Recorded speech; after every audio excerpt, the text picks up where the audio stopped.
is full of firsts. It's one small step for man, one giant leap for mankind. Many of those firsts shaped our way of life.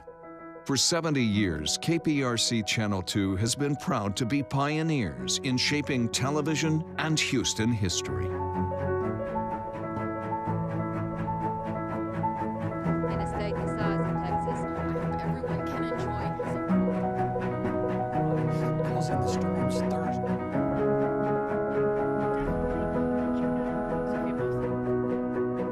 Minutes before 9 o'clock, the crew's here telling her. This is the first time in a long they haven't let it. Send us some of your pictures. Isn't it good to work for a place that has a sense of history? And indeed it is. See, taking the president from Spring to College Station following.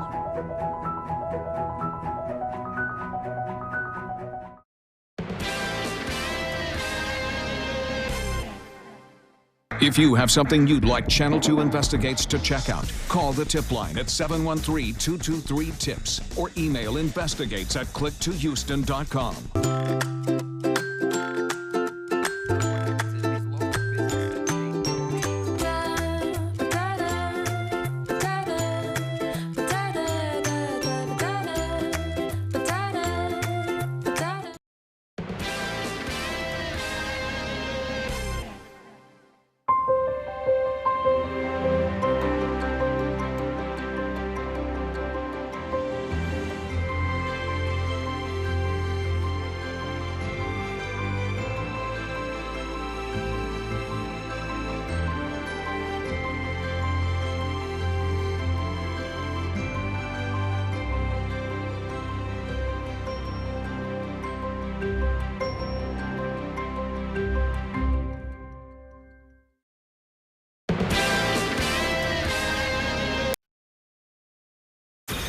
Live from KPRC, this is Channel 2 News Today. A tragic story this morning. A man and woman found dead in their home, victims of apparent carbon monoxide poisoning. What we've learned about the couple this morning. All bets were off. It was a raucous debate last night in Las Vegas. I'm Tracy Potts. Coming up, it was Michael Bloomberg's first time on stage. The winners and the losers. Next. Waking up to 48 degrees. You may want to grab that jacket as you head out this morning because we'll be in the 40s most of the day. And that morning commute might be slow because we've got some drizzerable conditions out there. You see it on the radar, and I don't know, is it going to get worse? We'll talk to Britt. It's Thursday the 20th at 4:30. Good morning. I'm Owen Kidflinty. Good morning. I'm Tanaya Wright. Eric is in with a check on the roads. How are we looking? It's not looking that great on the radar. Yeah, I have a feeling this morning commute's going to be a little tougher than they usually are.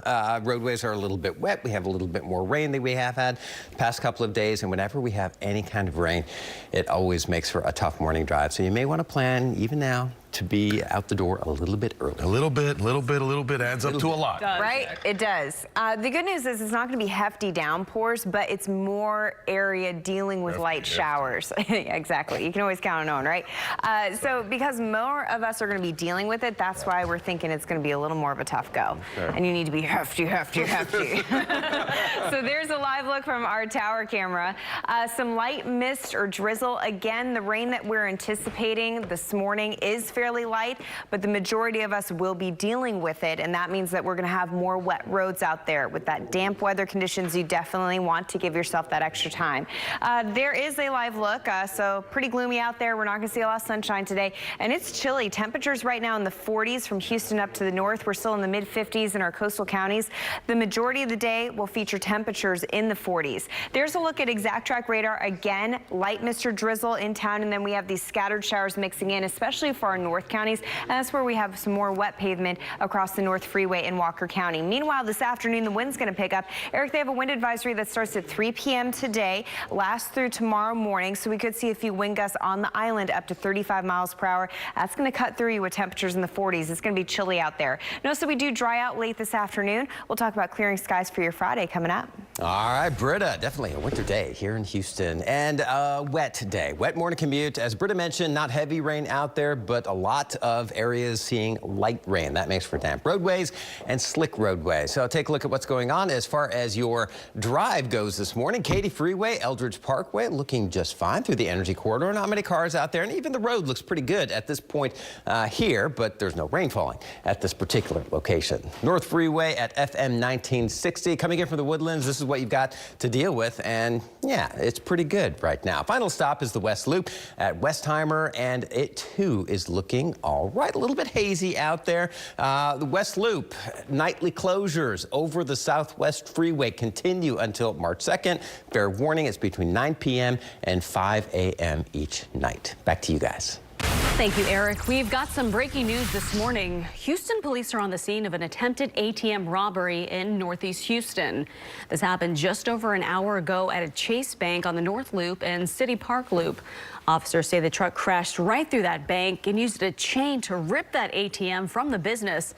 They didn't get too far, though.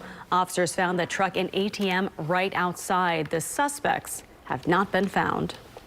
Here this morning, a tragic story from 3rd Ward, where family members found a couple dead in their new home, apparently victims of carbon monoxide poisoning. This is right on Burkett Street near Anita, and that's where we find Channel 2's Vincent Crivelli this morning. So, Vincent, what are investigators saying? Tanaya, right now detectives think it's a heartbreaking accident. They believe carbon monoxide from a generator leaked inside the couple's new home. The married couple just moved into the house and were using a generator to power the home's electricity. Authorities say the generator was in the back of the house and believe carbon monoxide leaked inside. Authorities suspect the poisonous gas caused the couple's demise. Detectives say around 9:30 last night, family members found the husband and wife unconscious inside the home and called police. We're doing the investigation right now. The only thing that we do know is that they just moved into the home. They had a generator running in the back of the house. So right now the medical examiner is en route to the scene to determine, once they do their investigation, determine cause of death. Assuming right now carbon monoxide poisoning is what we think possibly occurred, but of course the investigation has to happen. And at this time, foul play is not suspected. However, the investigation continues. Reporting live in the 3rd Ward, Vincent Crivelli, KPRC, Channel 2 News. Thank you, Vincent. This is a story we first brought to you on 2. This morning, a mother is speaking out about a Perryland softball coach now accused of inappropriately touching and kissing young girls. Kamika Coffey's daughter trained with Carlos Morgan for the last 9 years. She says that her children never reported anything strange.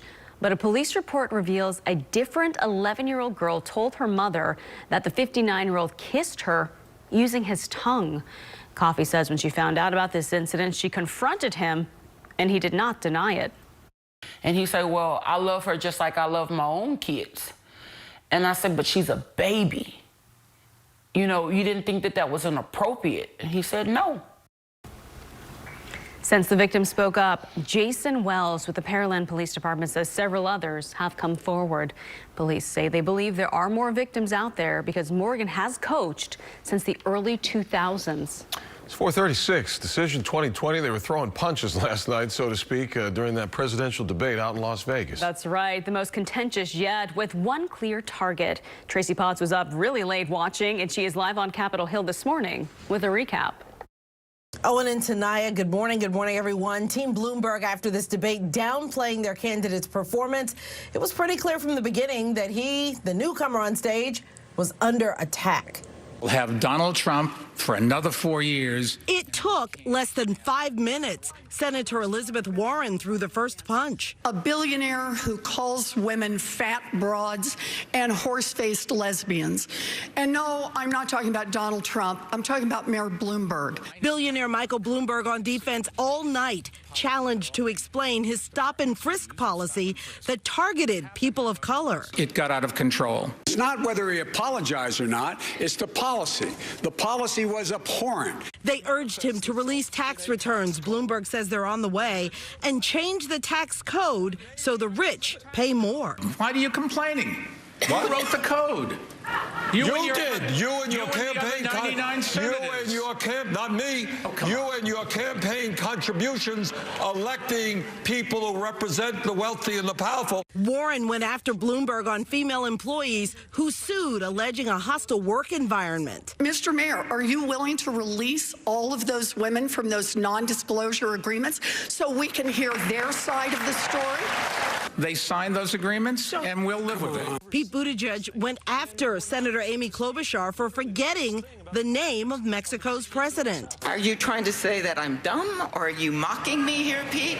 I'm saying that you shouldn't trivialize I made an error. You have not been in the arena doing that work. You've memorized a bunch of talking points. You don't have to be in Washington to matter. They all want to be in Washington, but getting there is getting tough. President Trump called Bloomberg's performance the worst ever in debate history. In Washington, I'm Tracy Potts, KPRC Channel 2 News. Now, the president did hold a campaign rally in Phoenix during the debate. Same time the debate was going on, the president won Arizona in 2016. And though typically Arizona goes Republican, it's seen as a battleground state this time around. The president hosts a rally today in Colorado Springs. Hundreds of people stranded on the Diamond Princess cruise ship are starting to head home. Japan says they're safe after their 14-day quarantine. Coming up, why officials think those cruise ship passengers may still be at risk, though, for passing on the virus. And we are waking up to scattered showers, mist, and drizzle. It is not going to be a pretty day, but the good news is we have improvements just in time for the weekend. A look at your Mardi Gras forecast coming up. Channel 2. Good morning. Your time is 4:41. We're tracking some scattered showers to the north of town and also some fine mist and drizzle. You want to give yourself a little extra time. You are going to run into some wet roads this morning. Steady rainfall right now in Navasota and Montgomery. All this is pushing out to the east. It's going to continue to filter through Huntsville and then push out to the east. Meanwhile, North Harris County, this is more scattered in nature, but definitely some wet pavement for the 290 corridor and also the Tomball Parkway. We are expecting a dry out this afternoon. We'll talk about that coming up. Tanaya? All right, thank you, Britta. Dozens of parakeets are safe this morning. Somebody dumped the birds in the cold at Fiorenza Park in Alief. A local rescue group named Bears Etc. found the parakeets on trees throughout the park and started working quickly to rescue as many as they could. They said they rescued about 50 of the birds. The parakeets are being quarantined and will be put up for adoption next month. And right now the group is asking for any supplies or parakeet food, if anyone can help with that. Roger Stone is set to be sentenced later this morning. The Justice Department is watching the president's reaction. Coming up, what the president is saying about that trial, despite being asked not to tweet about the case by the Attorney General. Hyundai.com today. Good morning. Coming up on 4:45 on this Thursday morning, live look outside. 48 degrees out there right now. Britta will have your full forecast coming up in just a few moments. So some top stories from around the nation. A top Pentagon official has resigned. John Rood, the official who warned against withholding military aid to Ukraine, submitted his letter of resignation. That is Wednesday. In the letter, Rood says the president requested his resignation, and when questioned about a possible link between the resignation and Ukraine, the Pentagon says the letter speaks for itself. John had the opportunity to serve in a senior position at the department for 3 years as an appointee of the president, but the president can make a decision to go a different direction.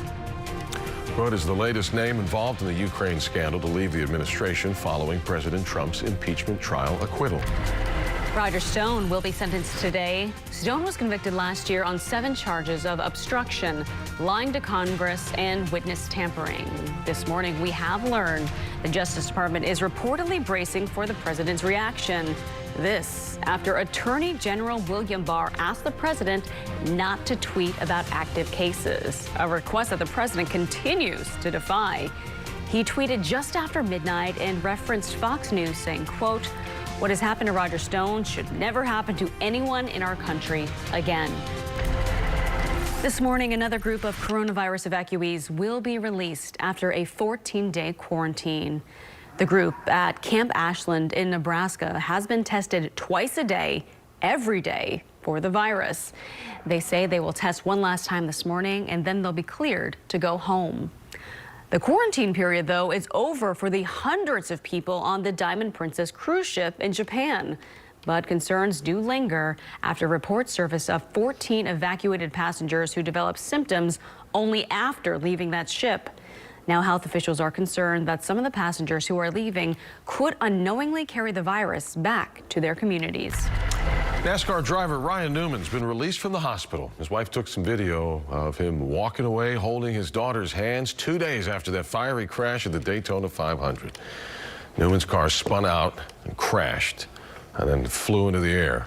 He was rushed to the hospital then in serious condition, but obviously nice to see him walking out on his own from the hospital. Hey, Houston Roughnecks have been making some waves across the new XFL. Even the team's quarterback's getting acclaim. Here's Randy McElvoy with more on P.J. Walker. Good morning, everybody. Welcome into the Xfinity Sports Desk. Big one at Fertitta Center last night after Cincinnati lost at home. Tulsa and U of H's showdown for first place in the AAC. Let's take it there. 6-point Cougar lead at halftime. Quickly turned into a blowout thanks to freshman Caleb Mills. I mean, the guy could not miss. He was on fire further from the corner for three. And Kelvin Sampson saying, hey, I got this guy for the next 3 years. Mills with 16 second-half points, 27 for the game. It was a blowout. Then things got a little testy down the stretch. Their coach from Tulsa was ejected, and then things got heated again right there. More ejections for Tulsa.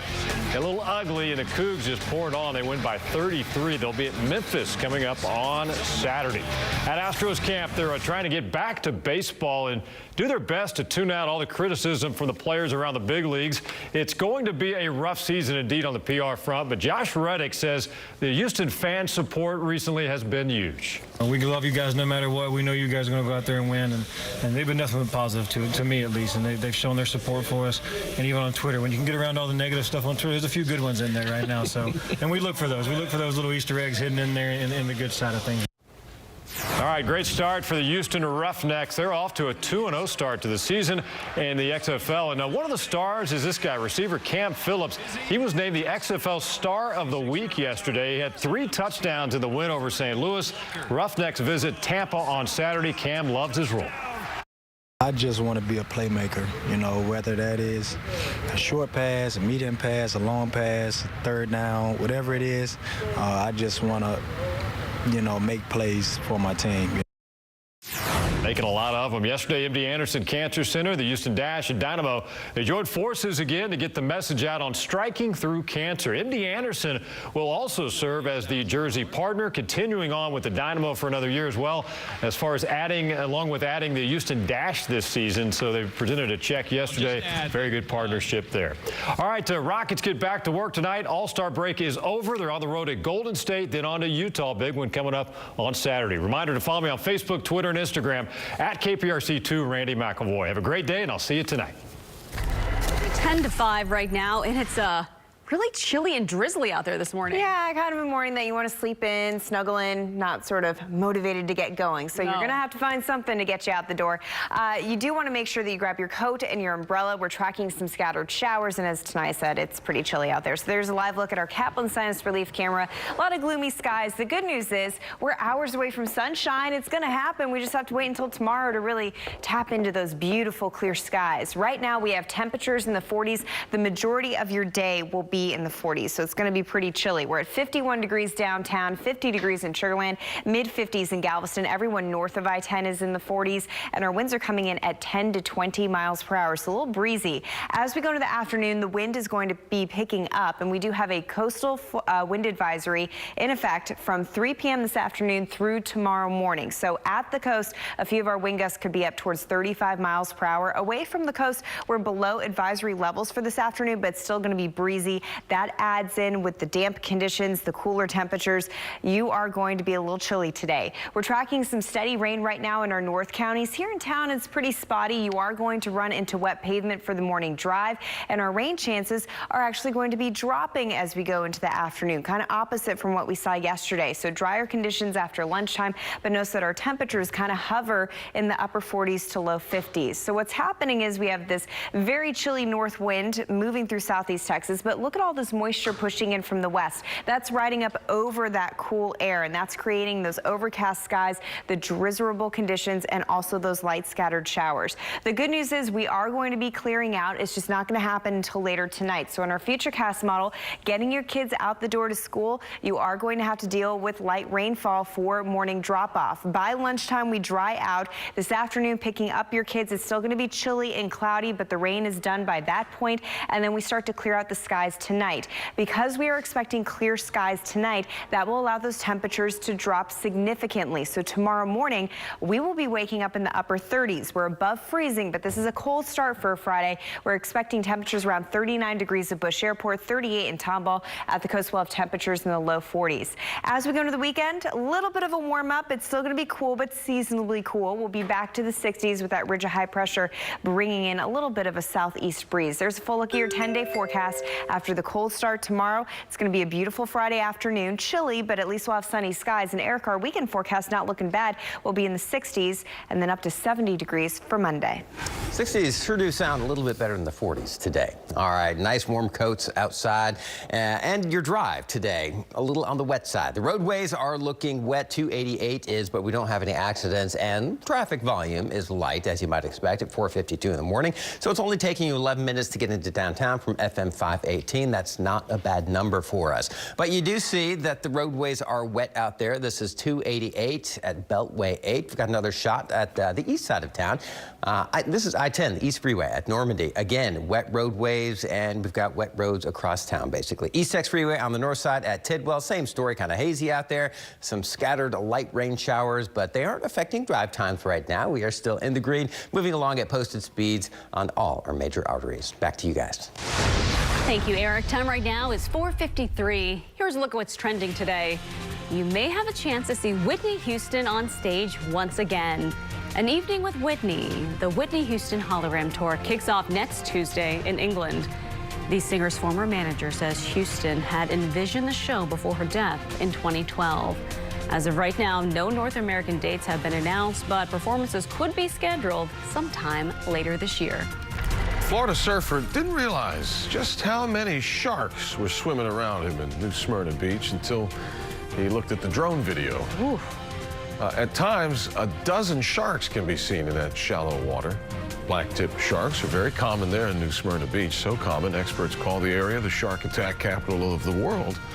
The International Shark Attack File estimates anyone who's been swimming there, whether you knew it or not, you were within 10 feet of a shark.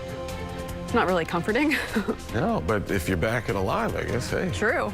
After years of construction, Memorial Hermann opens its new tower today.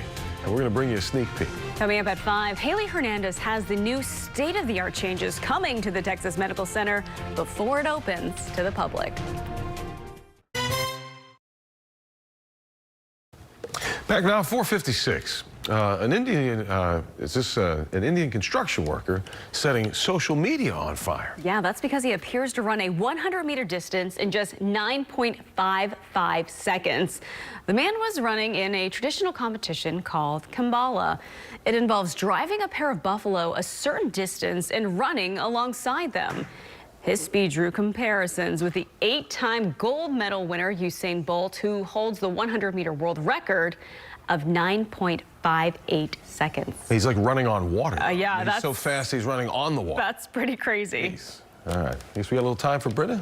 Yeah, you want to make sure that you grab your coat this morning and your umbrella. A little chilly out there. We're going to be in the 40s for the majority of the day, and that's where we are right now here in Houston. We're at 48 degrees. Take a look at Exact Track radar. Steady showers moving through our north counties and also some light drizzle here in town. We'll take a look at that forecast coming up in our 5 o'clock hour. All right, Britta, thank you. Glenn, you dropped your...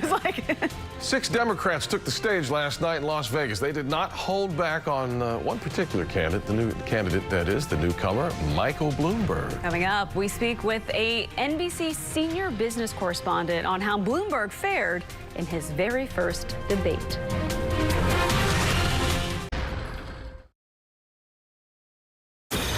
Live from KPRC, this is Channel 2 News Today.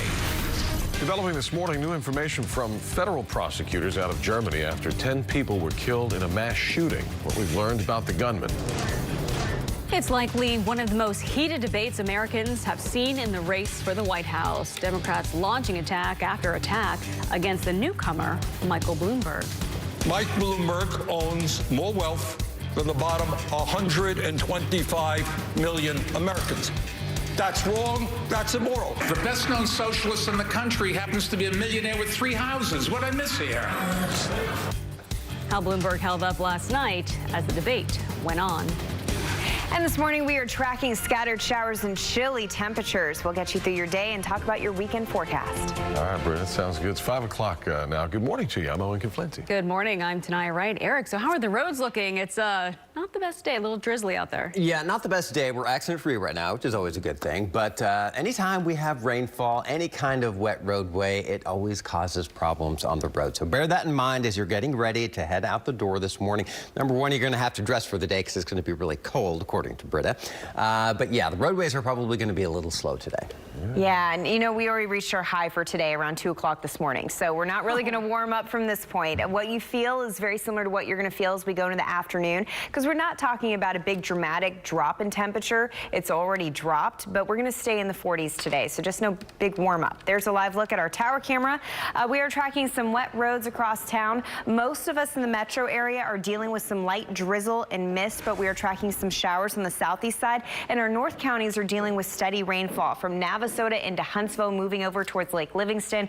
You're going to pick up about a ½ an inch of rainfall for our north counties. Here in town, slightly lower rainfall totals, and it's just going to be a nuisance today. Let's take you into Pasadena. Scattered showers moving through. They are pushing out to the east through Channelview and also Link 5 and moving over towards 225. Meanwhile, south of town, Perryland into Friendswood, Manville, all of you dealing with those scattered showers. Just make sure that you slow down while you're driving through those showers and take it easy out there. Temperatures in the upper 40s. As I said, not really going to warm up. We might get up to 50 degrees, but the majority of your day will be in the 40s. Notice that we're expecting dry weather this afternoon. We'll talk about that coming up next. Over to you. Britta, thank you very much. Time saver traffic now. Crash-free on area roadways, but as Britta mentioned, we've got kind of a wet forecast. You can see a little bit of drizzle, light rainfall around the area right now on this traffic map. So Southwest Freeway at Derry Ashford looking pretty good here. Roadway looks fairly dry, and that's what you're going to find. Some patches of wet roadway, parts of your morning commute will probably be dry, or maybe just a little dampness on the road. Northwest Freeway at FM 529 flowing nicely. Cypress commute right now is looking just fine. North Freeway at Woodlands Parkway looking good too. A little wetter up here in the Woodlands. 25 minutes though into downtown from the Woodlands on the North Freeway. That is not bad, as are the rest of our morning commutes. We'll keep you posted as things do change. Back to you. Thank you, Eric. Now to decision 2020 in the race for the White House. Some of the most heated exchanges from the top Democrats on the Las Vegas debate stage. Newcomer Mike Bloomberg was the target last night. Sophia O'Heed is joining us more with how it all went down. Good morning. Good morning, guys. He definitely was that target. Gloves were off last night in Las Vegas. It was the 9th debate for this Democratic cycle. Many say it was the most contentious infighting of all the debates as Democrats search for their presidential nominee. Democrats are not going to win if we have a nominee who has a history of hiding his tax returns, of harassing women, and of supporting racist policies. Senator Elizabeth Warren came right out of the gate addressing Mayor Michael Bloomberg's stop and frisk policies, alleged workplace harassment, and his wealth and tax returns. Senator Bernie Sanders also went on the offensive. We have a grotesque and immoral distribution of wealth and income. Mike Bloomberg owns more wealth than the bottom 125 million Americans. Mayor Pete Buttigieg got in on the mudslinging. Some at Bernie Sanders saying Democrats should put someone forward who is actually a Democrat. And at Bloomberg, who he says wants to buy his party out. Mayor Bloomberg said there are only 2 questions Democrats have to face. One is who can beat Donald Trump? And number 2, who can do the job if they get into the White House? And I would argue that I am the candidate that can do exactly both of those things. President Trump took to Twitter calling Mike Bloomberg's performance the worst in the history of debates. So coming up in the next hour, we'll have more of the debate and the rest of the candidates. Also, we want to hear from you. Who do you think actually won the debate? You can let us know on our KPRC2 Facebook page or Twitter. Tanaya? Thank you, Sophia. NBC News senior business correspondent Stephanie Ruhl will break down what last night's debate means for Bloomberg's campaign as the candidates prepare for another debate ahead of Super Tuesday. Her report is coming up at 5:45. All right, time right now is 5:05 this morning. Several Texas towns might be feeling the burn this weekend. That's because Democratic presidential candidate Bernie Sanders is making his way back to the Lone Star State. But if you were hoping for a Houston visit, you're going to have to keep waiting. He's planning to visit El Paso and San Antonio on Saturday, then Austin on Sunday. To the latest now on a story you first saw here on 2, a mother whose daughters trained with the Perryland softball coach, now accused of inappropriately touching and kissing young girls, is speaking publicly. Kamika Coffey's daughters trained with Carlos Morgan for the last 9 years. She says they never reported anything strange, but a police report reveals an 11-year-old girl told her mother the 59-year-old kissed her using his tongue. That victim's mother told Coffey he'd been grooming her daughter for months. He would pick her up from school. He would let her drive his car, sit on his lap and drive his car. He would text her. How could I put my baby in that situation? Because we trusted him. Since that first report was made, investigators say several other possible victims between the ages of 9 and 17 have come forward. Now to a developing story that we are continuing to follow out of Germany. Federal prosecutors say the suspect behind a deadly mass shooting had far-right motives. Now, so far, investigators have not released the identity of the 43-year-old suspect or any of the 10 victims that were gunned down on Wednesday. 9 people were killed at 2 hookah bars. Later, the suspect and another person were found dead in a house not far from that second bar. Police say that they do not believe there will be any further attacks. We're learning more about what happened in the moments before Houston police commander and deputy constable opened fire in Spring yesterday, shooting a man they say was armed with a knife. This happened at Hallsworth and Cypress Wood Drive near a Popeyes. When officers arrived to a suspicious person call, that's where they say that the man pulled out a knife. He was shocked with a taser several times, but the suspect was still able to run into a nearby LA Fitness. Deputies say when the suspect was cornered, he raised his knife and then went after a deputy. Whenever he got himself kind of caught in a situation where he couldn't really escape from, kind of cornered, that's when he kind of turned around, and it was basically a I'm gonna hurt somebody action.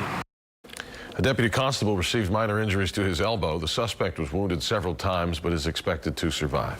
Time right now is coming up on 5:08 this morning. Longtime Trump associate Roger Stone will be sentenced today.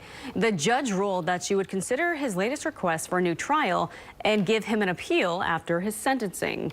Stone was convicted last year on 7 charges of obstruction, lying to Congress, and witness tampering.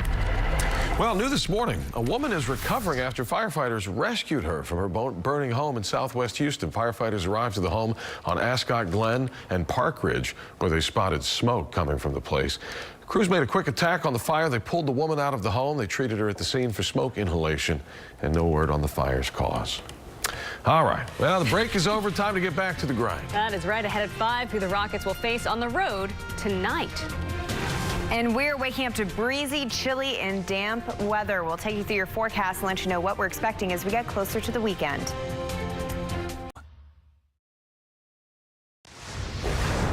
All right, good morning. It is Thursday. I hope you're having a great day. It's going to be chilly. It's going to be kind of wet, and that means your drive to work is probably going to take a little longer than usual. We do have one accident that we're working on.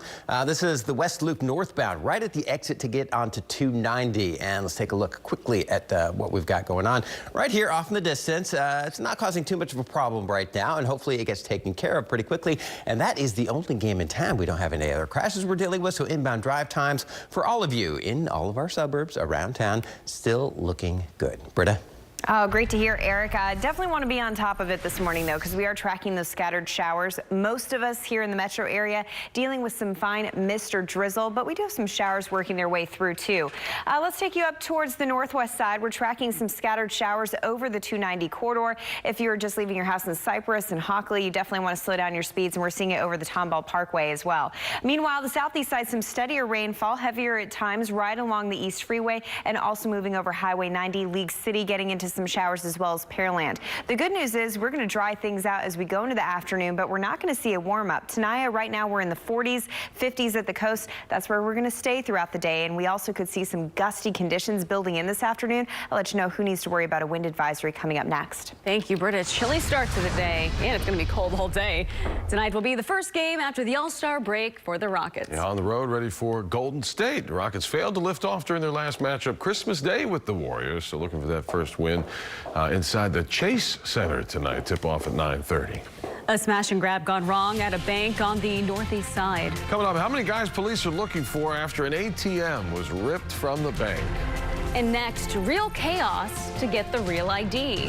Why things are piling up at DMVs as Americans work to get one in order to fly. Houston. Comfortably. Good morning. 5:14 this morning. Live look outside from our storm tracker. Chilly start to our day, and it's a little bit drizzly out there, so we'll have details on all of that from Britta and Eric coming up. President Trump's expected to name the current ambassador to Germany as the acting director of national intelligence. That's according to one White House official. Richard Grenell was an aide to John Bolton during his time as U.S. ambassador for the George W. Bush administration. When he was confirmed as the ambassador to Germany in April of 2018, Grenell became the highest-ranking openly gay official within the Trump administration. The flood watch remains in effect across central Mississippi. Residents by the dozens are returning to their damaged or flooded out homes for the first time since the water levels went down. And the Jackson area roadways are being reopened. Officials are still checking for folks in need of help and communities farther downstream that are bracing for high water as ongoing river flooding may get worse. Yesterday, the governor spoke about shelters and the upcoming cleanup process. It's not too early to begin thinking about the upcoming cleanup. When disaster strikes, that's when true Mississippi spirit comes alive. When a fellow Mississippian is in need, we step up and we lend a helping hand. The governor also said he's thankful Mississippi's nearing what he called the light at the end of the tunnel. The nation's airports are warning the Trump administration of a looming crisis. Many state DMVs are really struggling with the demand for the new Real ID that you will need by October 1st to fly. Congress passed the Real ID law after 9/11 to create a single national standard for all 50 states.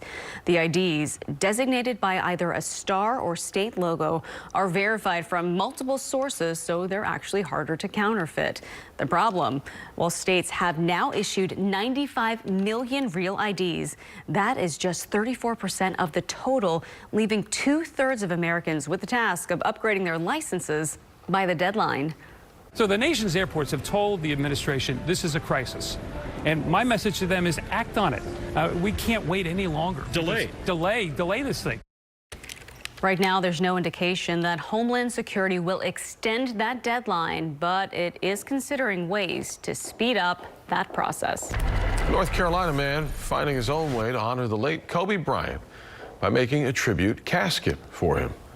Fletcher Collins Company, Glorious Designs, is known for making designer caskets. Kobe's casket that they created highlights several key moments from his life, including a picture of all 9 people who lost their lives in that helicopter crash. 5:17 now this morning. Dozens of parakeets dumped in a park in Alief. Now a rescue group is working to find them loving homes. Katie Krause with the group Bears Etc. says they discovered these birds at about 1 o'clock yesterday afternoon. They say after these parakeets were found throughout the trees in the park, they began working quickly to rescue as many as they could. There are no natural foods out here for them, so they will be starving. Now, some people have brought food and had that available to them on the ground, and so we've been able to catch quite a few just by letting them sit on that food and then netting them. The woman you just heard from tells us that a thief broke into her truck and stole her purse while she was out there working to help those birds. Yeah, the weather too, you know, leave any little fragile anything. Yeah, no, you really got to bring it inside, especially if you got a head start on planting any tomato plants. You know, keep that in mind. It's going to be a cold night tonight. We're going to stay above freezing, but upper 30s. It's pretty cold for this time of year. Let's take you outside, show you what we're waking up to because it's pretty gloomy. We have a lot of overcast skies, light mist and drizzle, and we're tracking scattered showers across the area.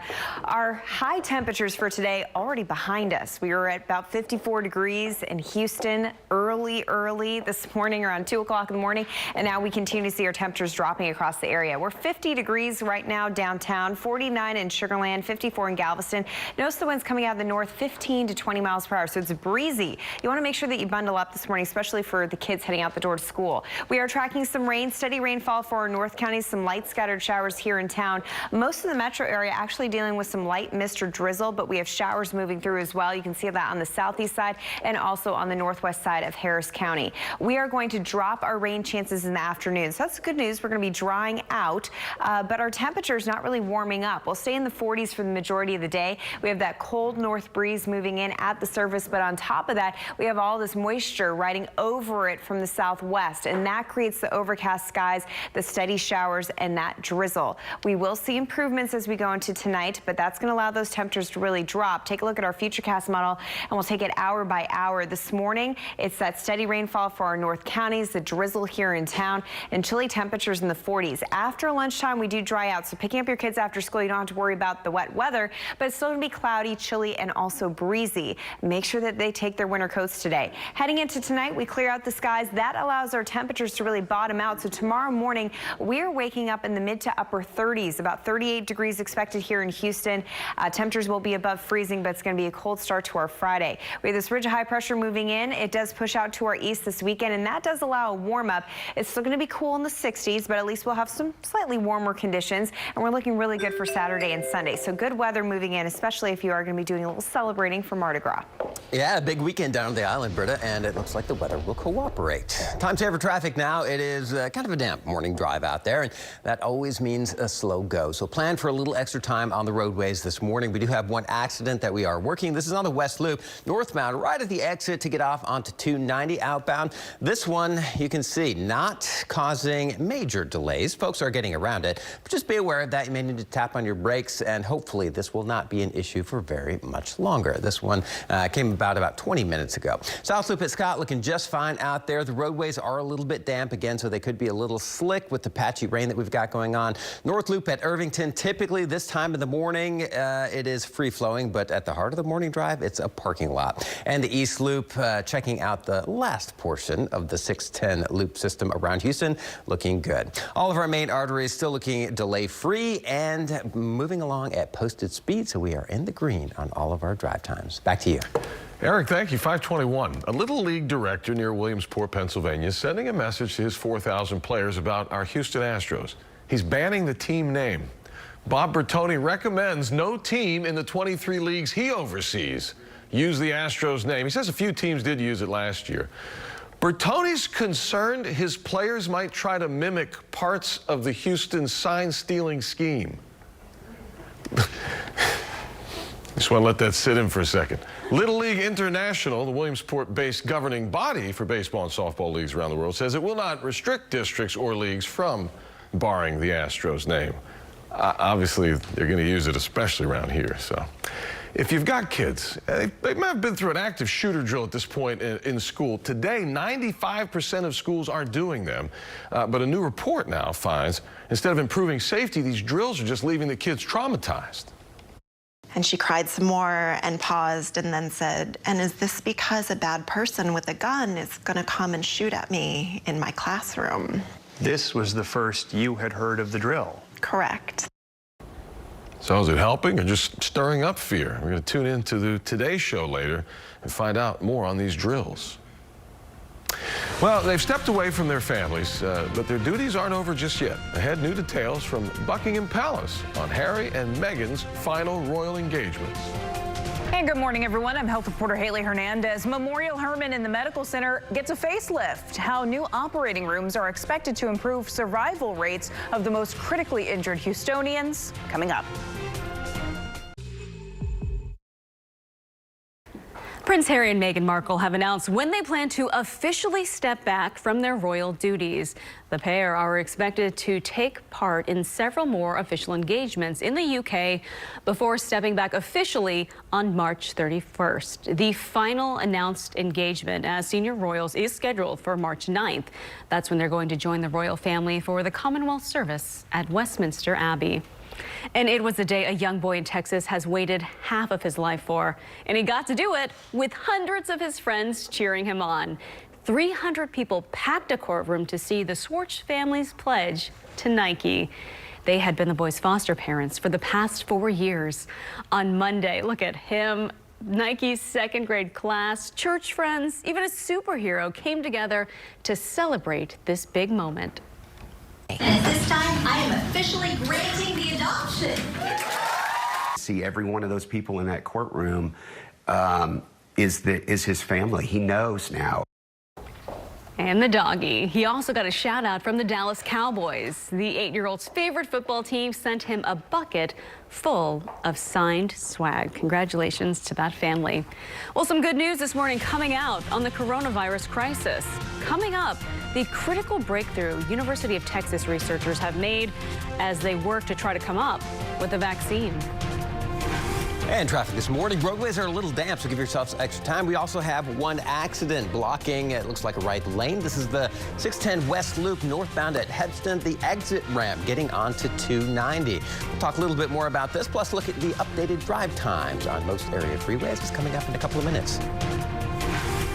And this morning, we are waking up to cloudy, damp weather, very chilly conditions. We'll take a look at your forecast coming up.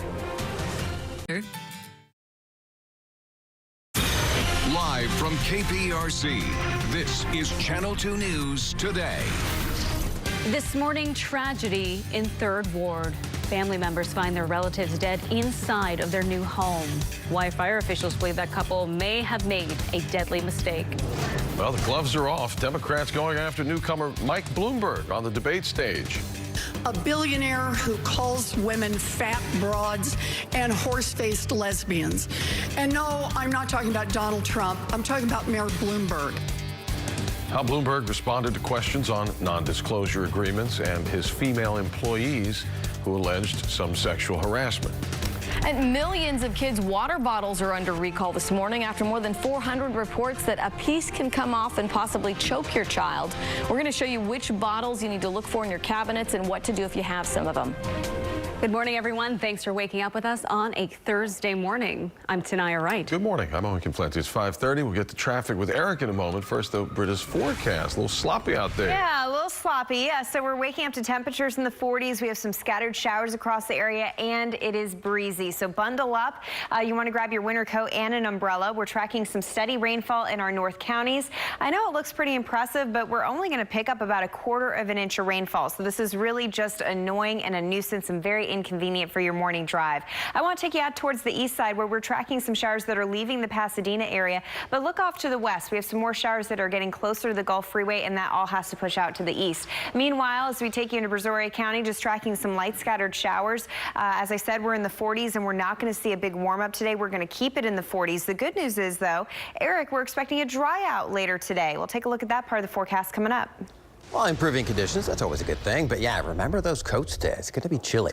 Time for traffic. That rain out there this morning for the morning drive is going to slow things down. I guarantee you, so plan for a little, even if it's just 5 minutes, a little extra time on your morning drive. Little piece of good news here on the West Loop northbound at the exit going on to 290. We had an accident that has cleared. It took about a half hour to get things cleaned up, but we did, and we're back to where we should be right now.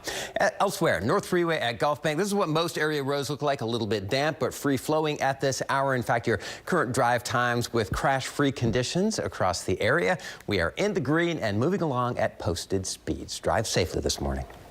Eric, thank you. 5:32. And new this morning, family members are grieving after a husband and wife were found dead in a home in 3rd Ward. That home is on Burkett Street, right near Anita. Channel 2's Vincent Crivelli is there now this morning. So, Vincent, why do investigators believe the victims died of carbon monoxide poisoning? Tanaya, good morning. Detectives say there was a generator running behind the couple's new home, and they believe carbon monoxide leaked inside. Now the victim's family is heartbroken. Family members share a hug outside a home surrounded by police.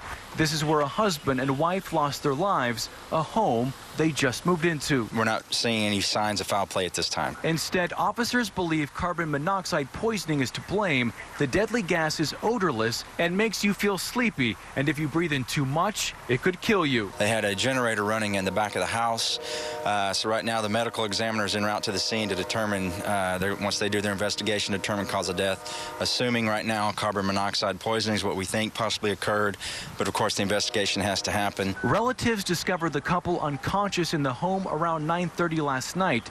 Today they're mourning their lives, a family shaken by a tragic accident. And of course, authorities recommend having carbon monoxide detectors in your home. They vary in cost from $20 to $50. If you don't have one, please get one. Reporting live in the 3rd Ward, Vincent Crivelli, KPRC, Channel 2 News. 5:33, new this morning. A group of thieves is on the run after an unsuccessful and messy attempt to steal an ATM from a bank in Northeast Houston. The Chase Bank, North Loop, East, and City Park Loop. That's the location. This is the live camera of the big mess. Police say 4 to 5 guys with masks backed a pickup truck into the bank, then used a chain to rip the, well, now dismantled ATM out of the bank. Oh, by the way, the group ditched the truck and the ATM because they couldn't get into it. I guess that's part of the reason, at least. Investigators believe the abandoned pickup truck was stolen. Police are waiting to get a look at the bank's surveillance footage. New this morning, a man's behind bars for the death of an Humble man. He was shot and killed and robbed of his Xbox and other belongings several weeks ago. Kyle Avery Jackson appeared in court overnight. He's been charged with capital murder in connection with the death, that is, of Anthony Marroquin. Investigators say Jackson and 2 other men broke into Marroquin's trailer, robbed him, and shot him and then got away. Jackson is being held without bond. Time right now is 5:34 on this Thursday morning. Today, Texas Southern University is set to have their first Board of Regents meeting since their president was fired. Dr. Austin Lane was voted out by the Board of Regents in early February.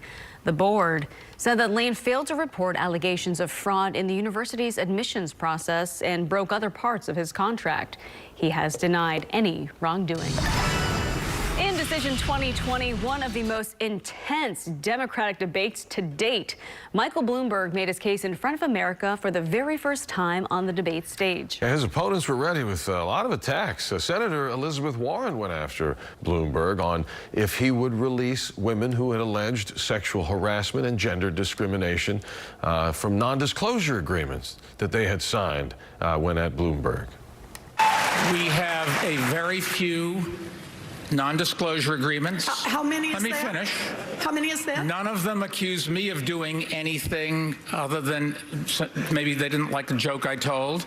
And let me just put, there's a... And I hope you heard what his defense was. I've been nice to some women. That just doesn't cut it. Pete Buttigieg calling on the party to wake up, in his words, going after Bloomberg and frontrunner Bernie Sanders. We shouldn't have to choose between one candidate who wants to burn this party down and another candidate who wants to buy this party out. Look, we can do better. So who won? Who lost? Bernie Sanders, I guess it's anyone's guess. Bernie Sanders, Elizabeth Warren, and Pete Buttigieg were all strong throughout the entire debate, according to the pundits that we have. Former Vice President Biden, they say, won 2. I guess they all won. Bloomberg really just got punched around a lot. So Amy Klobuchar, they say, didn't do too well either, but we'd like to hear from you. Yes, we will see. Only on 2, a Houston woman wanted, accused of robbing a mother and then dragging her for nearly 3 blocks. Now that victim is speaking out. The victim, who does not want to be identified, says that she was trying to sell her phone and met the suspect at a CVS in Midtown. She says when she got there, she approached the suspect's car to show them the phone. That's when she says the victim says a struggle ensued and she somehow got tangled in a seatbelt and was dragged away. She was dragged nearly 3 entire blocks.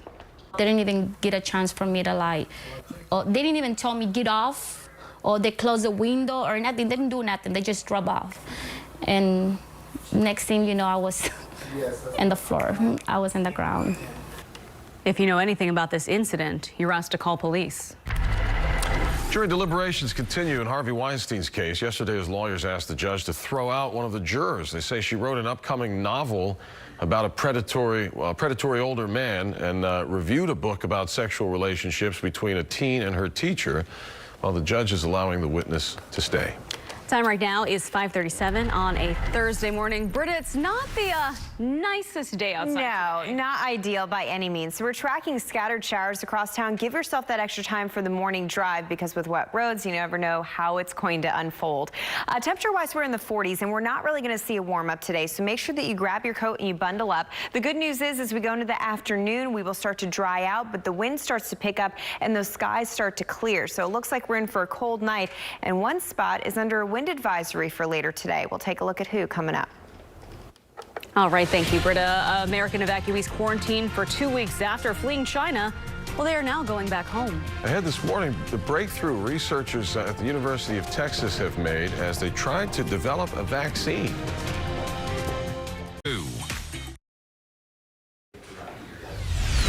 Time right now is 5:40 on this Thursday morning. In the coronavirus crisis, South Korea is reporting its first death there. 346 American evacuees from Wuhan, China are going home after being quarantined at California military bases for 2 weeks. Only one of them has the coronavirus and is still being treated at the hospital. All the rest of the Americans who took flights from Wuhan are expected to finish their quarantine periods later this week. University of Texas researchers say they've made a critical breakthrough in developing a vaccine. They've created a 3D atomic scale map of part of the virus that attaches itself to cells. That good news, as China's Hubei province, which is the epicenter of the virus, reported a big drop in new cases yesterday. Democratic candidates will soon make their way to South Carolina for the next primary debate. Coming up, will Michael Bloomberg's first debate appearance get him the votes he needs, or will the other candidates just keep attacking what that could mean for voters ahead of the polls there? Hey, knock, knock. Who's there? Your uncle. Uncle who? Uncle Sam. Why am I telling jokes all by myself? I'm consumer expert Amy Davis. Why the IRS is going door to door this tax season. And I'm health reporter Haley Hernandez. Memorial Hermann opens a brand new tower in the medical center. How it affects you starting today. Details are coming up right after the break. Time now, 5:41. Hotel. Back at 5:43, Memorial Hermann opens its new tower today after years of construction in the medical center. Health reporter Haley Hernandez got a sneak peek and tells us how this is going to change healthcare. Yeah, good morning, guys. So, you know, Memorial Hermann is a point of pride for us here in Houston. They treat 8,000 traumas annually, and that number is only rising with our population. Chances are every one of you listening has either been a patient, known someone who has, or know someone who works there. Starting today, the brand new revolutionary style tower opens to expand treatment for trauma, critical care, and heart and vascular services. If you've been near the Texas Medical Center in the last few years, you probably noticed a new tower under construction at Memorial Hermann. Starting today, the Seraphim Pavilion is open, expanding one of the busiest Level 1 trauma hospitals in America. It's the new home to the Red Duke Trauma Institute, where these cowboy boot imprints are a permanent fixture on the floor, a nod to the renowned surgeon who brought life flight to the hospital decades ago. The new helipad is a unique addition to the building that elevates care in Houston, particularly for whom the care may be needed. World leaders from Washington come in to Houston or the Houston metropolitan area, and what they want to know is, can they get Marine One, which is the president's helicopter, on the pad. So this has been designed so that Marine One can land on this pad and can support the weight of Marine One and the Black Hawks. In here, the heartbeat of trauma, where dispatchers talk to crews in the air. Simulation labs are ready to train thousands of EMS workers, and these are parts of the hospital that used to be scattered throughout buildings, nowhere near each other. Now they're united on one floor, steps away from the action. Life flight now comes here to this new helipad. From here, patients will go to one of the 24 new operating rooms. This is where patients that are bleeding to death or hypotensive and unstable, they'll come straight here. In these hybrid ORs, surgeons can perform a CT scan on the same table that can be used for an emergency operation.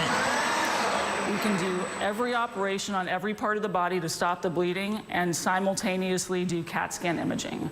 So this technology will allow the busiest trauma center in Texas to improve outcomes for our traumatically injured Houstonians. Now, the most important change that you need to remember, the emergency room entrance has changed. Anyone needing to rush to the emergency room at Memorial Hermann in the medical center, again, this only impacts the medical center. You'll now go to the Seraphim Tower. That entrance is on Cambridge. So now you're asking me, what about the important stuff? The cafeteria, the parking in the medical center? Well, head to this article on click2houston.com to find out more about what this tower opens up for you. Very exciting. Nice. All right, Haley. It's very exciting. Look, sure. 5:46 right now. The top Democratic presidential candidates doing everything they can to sway voters ahead of Super Tuesday, which is 12 days away. They had the debate last night in Las Vegas, which kind of resembled a heavyweight fight, if you will. It kind of did. NBC News senior business correspondent Stephanie Ruhle joining us live once again this morning. So, Stephanie, Bloomberg was attacked by every candidate. How do you think he handled it, and could the attacks make a dent in his bid to be the party's nominee?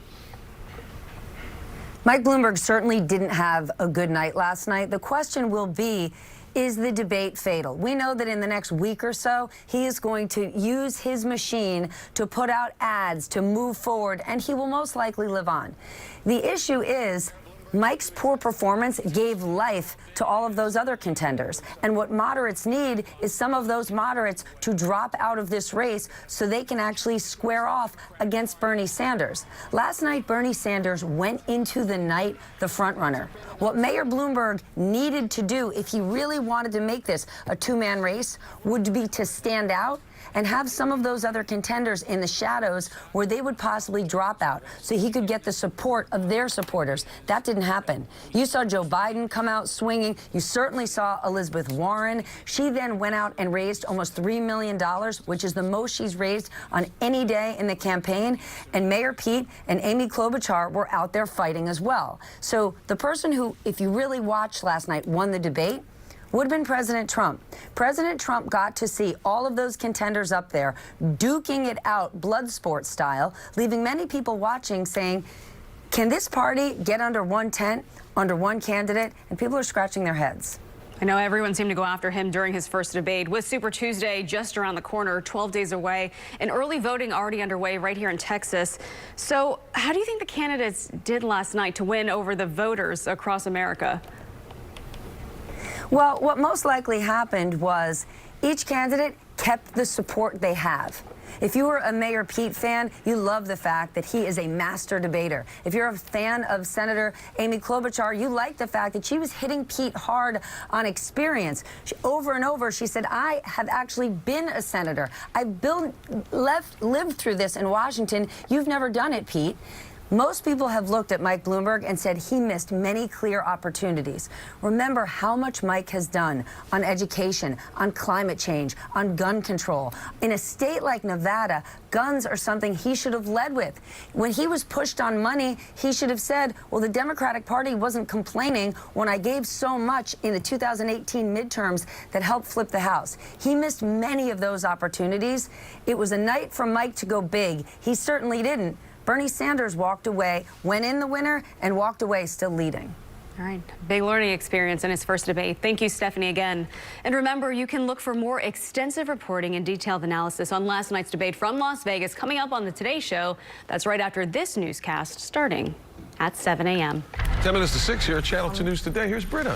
Good morning. A little chilly out there, so bundle up. This is a live look from our tower camera. We do have some slick roads out there with some light mist and drizzle and scattered showers moving through. We're not going to see a warm up today. In fact, our highs for today already behind us. We were in the low 50s shortly after midnight. Now we're down to 48 degrees. We're still in the 50s at the coast, but the majority of the day will feature temperatures in the 40s. It's going to stay chilly all day long. The good news is we are going to be drying out after lunchtime. Right now, we're a little wet. We have some steady rainfall for our north counties, some scattered showers moving through Harris County, and then in between it is that fine mist or drizzle. So you're going to have to use your wipers, slow down your speeds. It's a little breezy out there. Winds are coming straight from the north, and that's bringing that cool air. And right now, our winds are at 15 miles per hour, 20 at the coast. It's going to pick up later this afternoon. So we do have a wind advisory just directly along the coast that begins at 3 p.m. and lasts all the way through tomorrow morning. We are expecting, as I said, to have temperatures temperatures staying in the 40s. Look at that dry out that's going to be happening later today. It's not going to allow for a lot of sunshine. That's holding off until tomorrow. We still have to work our way through this mess that we have crossing through southeast Texas. So let me take you hour by hour. Getting the kids out the door to school, it's going to be wet, so be prepared for that. Picking them up, though, we'll have dry weather. Cloudy skies, though, breezy, and still going to be cold. Your kids need winter coats today, and so do you. As we go into tonight, that's when we clear out the skies. That will allow our temperatures to really drop significantly, and overnight we'll quickly end up in the upper 30s by tomorrow morning. So it will be a cold start to your Friday. We're going to stay above freezing, but we will be in the mid to upper 30s. The warm up happens this weekend. It's slight. We're only talking 60s, but a beautiful weekend with plenty of sunshine for Saturday and Sunday. Eric? All right, 10-day forecast, not looking bad heading into the weekend, but yeah, got to get through today first. Time for traffic. Let's take a look at your area roadways, and we've got a couple of issues going on. This one could cause some problems if it remains a problem for a little while. It's a stalled vehicle, center lane northbound on 288 as you're approaching 610. Here's the backup at Airport. It's not that bad right now, but it will get bad if that car isn't taken off the road, because with the construction, there are just a lot of delays. Anything that happens on 288 causes big problems. We also have a stalled vehicle on the South Loop. Take a look at that. This is right on the right shoulder, and wouldn't you know it, good place to be stalled, I guess. You've got a sign right above it says right shoulder, stalled vehicle. So that will definitely let you know that there's a stalled vehicle right there. Gulf Freeway at Monroe looking pretty good, a little bit slow. 24 minutes in from Nassau Road 1 to downtown, and here are your current drive times on all of our major arteries. Back to you. Thank you, Eric. 5:52 right now.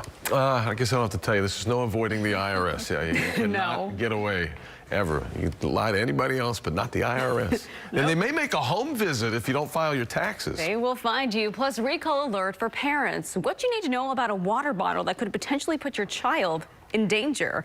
Consumer expert Amy Davis is here with all of the details this morning. Yeah, this may sound like deja vu. Millions of water bottles that have already been recalled once are being recalled again. This time, the Contigo Kids cleanable water bottles and their replacement lids are being recalled because they pose a choking hazard. So if you didn't follow this recall in August, do it now. If you did, do it now again. The affected bottles have a black spout base and a black spout cover. The problem is that the silicone spout can detach and choke your child. So again, that last recall was in August. People received replacement lids for the same water bottles. Not safe. Contact Contigo. Hey, if you haven't paid your taxes or you haven't filed a tax return in previous years, you may soon get a knock at the door. IRS agents are hitting the streets to track down people who have not paid Uncle Sam his share. The goal is to talk to people who have not responded to multiple notices before possible legal claims are filed against property. The people targeted have annual incomes in excess of $100,000. The IRS says the visits will not be announced in advance. Surprise! A new feature in the Uber app lets you report incidents with your driver in real time. You can now discreetly give alerts about non-emergency events like inappropriate conversations or reckless driving. Before, you had to wait until a trip was finished before you could send that feedback to Uber. Well, the on-trip reporting can now be found in the app's safety toolkit. If you use it, the company says it will get feedback from you and the driver after the trip. Uber will take action against drivers if it notices patterns among them. Hey, to rinse or not to rinse? What do you do before you put your dirty dishes in the dishwasher? Coming up in the next hour, what the dishwasher manufacturers say we should do and why, and what actually happened when I let cheese and spaghetti sauce cake on and dry on my dishes before putting them through the dishwasher. I mounted a camera inside to give you a first-hand look. So do we read the manuals? Oh, finally, we're going to find out what the manufacturer says. Yeah, where is that darn manual? I'll tell you. Read the fine print. Yeah. That's awesome. Thank you, Amy. Well, now here's Joel Eisenbaum with a story he's working on for tonight at 10. Hackers targeting the financial sector. A cyber intrusion into a financial institution can cause a world of hurt. Banks fighting off attacks. It happens every day, and it's not just at Imogee, it's at every bank. But it's your money these cyber thieves are after. If we're not planning ahead financially for those, we're going to find ourselves in a situation where when the bills are stacking up, we have no way to cover it. Thursday night at 10, Channel 2 investigates where you are most vulnerable and what you can do right now to protect yourself. Trending just before 6, in a clip that has now gone viral on Facebook, comedian Kevin Freshwater's shown approaching strangers in a London subway, well, actually they're called the Tube there, to film a segment called Finish the Lyric. Finish the lyrics. Last Christmas, I gave you my heart.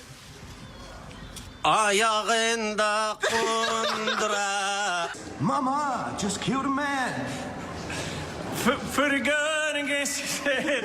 Pull my trigger, now he's dead. Tell me something, girl. Are you happy in this modern world?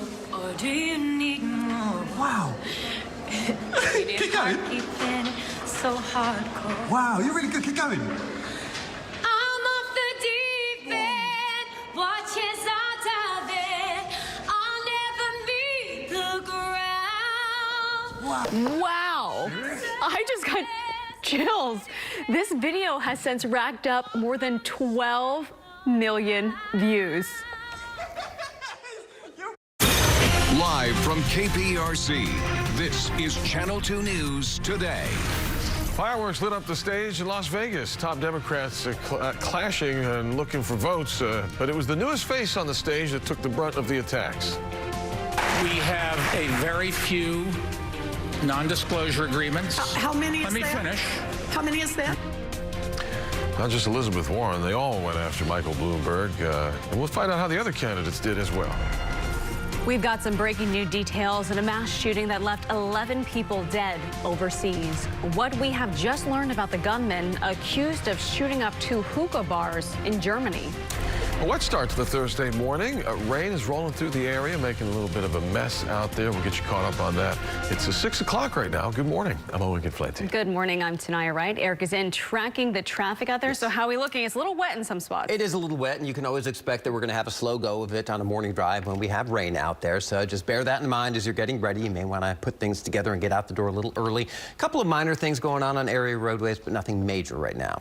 Good. Yeah, and I wish we could say, oh, the afternoon's going to be great, don't worry about it. But it's just kind of going to be one of those days, cloudy and cool. The good news is the majority of our light rain showers, those will occur before lunchtime. So by the time we get to the evening commute, we'll have drier roads, but those temperatures are going to stay on the chilly side, so grab your coat. It's a live look over downtown. Right now, we're waking up to the 40s. We're not going to have a big warm up. In fact, the majority of your day will be in the 40s. And we're tracking some steady rainfall in our north counties, some scattered showers here in the metro area. You are going to run into wet roads, so allow for that extra drive time. We're only anticipating about 1/10 to 1/4 of an inch of rainfall in the metro area, so this is not overly heavy, but very inconvenient. And we're tracking those showers on the north side, moving from Aldine onto the East X Freeway. Coming out of Kingwood, you're going to run into the wet pavement, and we're seeing scattered showers right now from Fort Bend County into Brazoria County. So if you're leaving your door in Pearland, be ready for a few wet stretches along 288. Right now, we're at 48 degrees here in Houston, 50 degrees in Pearland, low 50s in Galveston. Again, we're going to keep in the 40s for the majority of the day. There's a look at the dry out that we're anticipating later today, so we'll take a look at that coming up and also let you know about a wind advisory that's in effect. Who needs to look out for that? Eric? All right, will do. Britta, thank you very much. Time saver traffic now. We've got the wet roadways out there. Not the perfect morning drive by any means, but yeah, you'll be able to make it. We do have a stalled vehicle right at 610 on 288. This is never a good thing. Right now at Airport, things are still flowing along, but as long as that's going to be an issue, it's going to cause problems coming in from Perryland. So you may want to think about getting out the door a little early. We also have a stalled vehicle on the South Loop just east of 288. This is on the eastbound side of things. And yes, I got to love this because the Amber Alert sign literally right above this stalled vehicle is warning traffic of this stalled vehicle. So if you don't see the vehicle, you definitely would see the sign. Katy Freeway is looking good at Blaylock, both directions. Traffic is flowing nicely out there. In fact, we're looking at a 24-minute ride in from the Katy area, and your drive times across the board with the exception of that Pearland commute because of the stalled vehicles, center lane, looking good. But you've got a 6-minute delay in from Pearland. Back to you. Eric, thank you. 6:02 here at Channel 2 News Today. If you missed any of last night's Democratic debate, you missed a slugfest. He really did. The top 6 candidates showed up, including the newcomer, Michael Bloomberg. But Bloomberg's first time on the big stage actually made him the target. He was blasted by the other 5 candidates, in particular by Elizabeth Warren.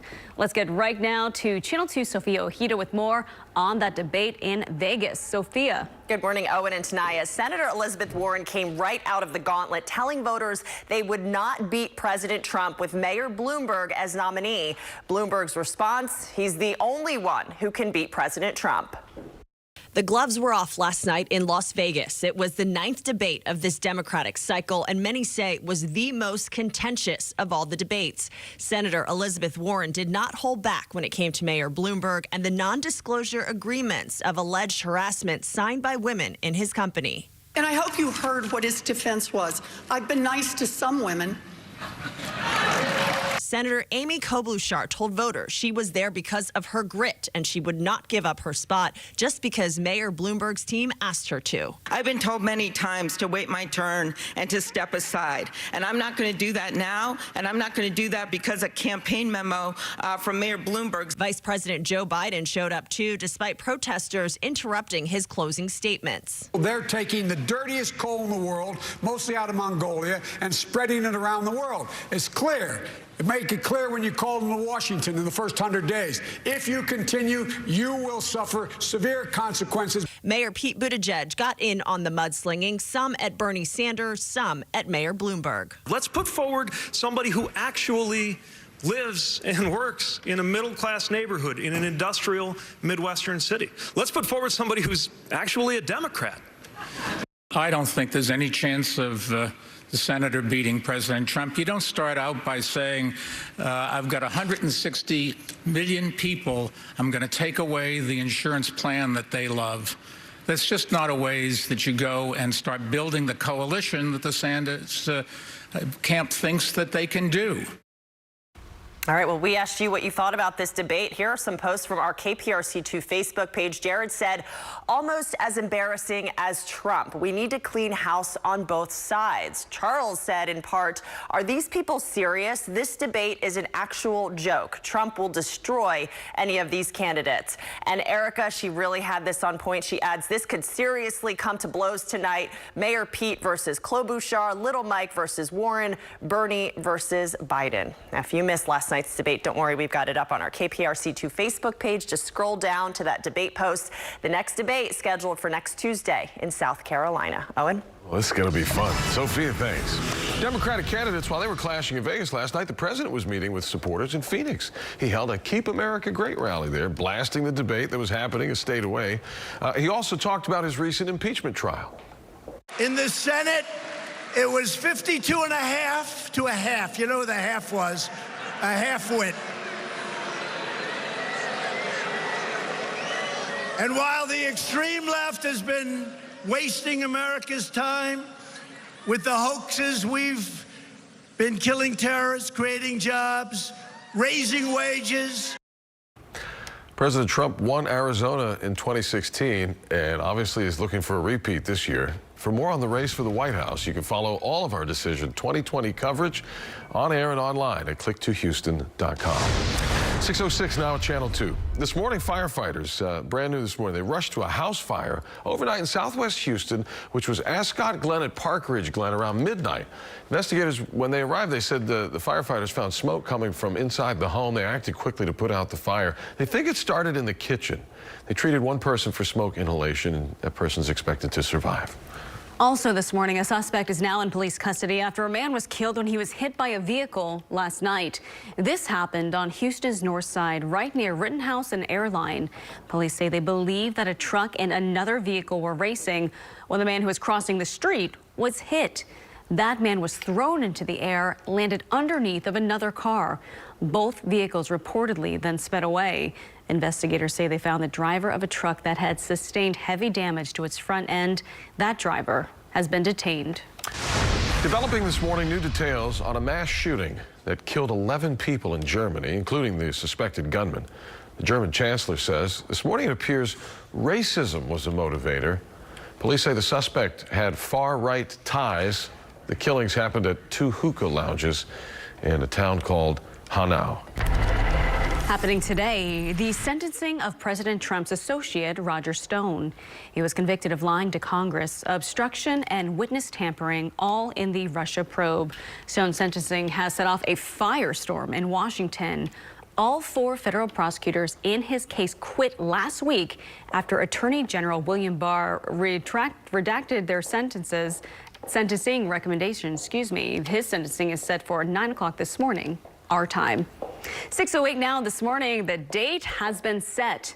This is all to make Harry and Meghan's royal exit official. They're officially closing their Buckingham Palace office, and then on March 31st is officially the start of their 12-month transition period.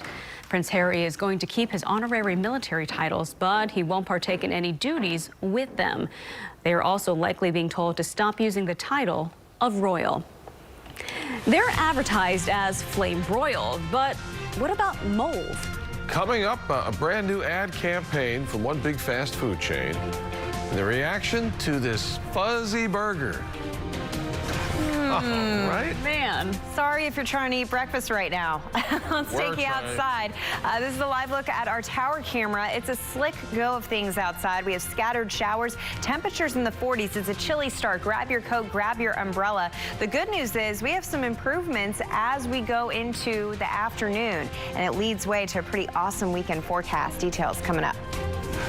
In Township Traffic, it looks like the stalled vehicle in the center lane, 288, right at the 610 loop. That has been cleared away, but the backup remains. Find out how long it's going to take you to get into town from the Perryland area. We'll have that drive time, plus the rest of your drive times from around the area coming up in minutes. Stay with us.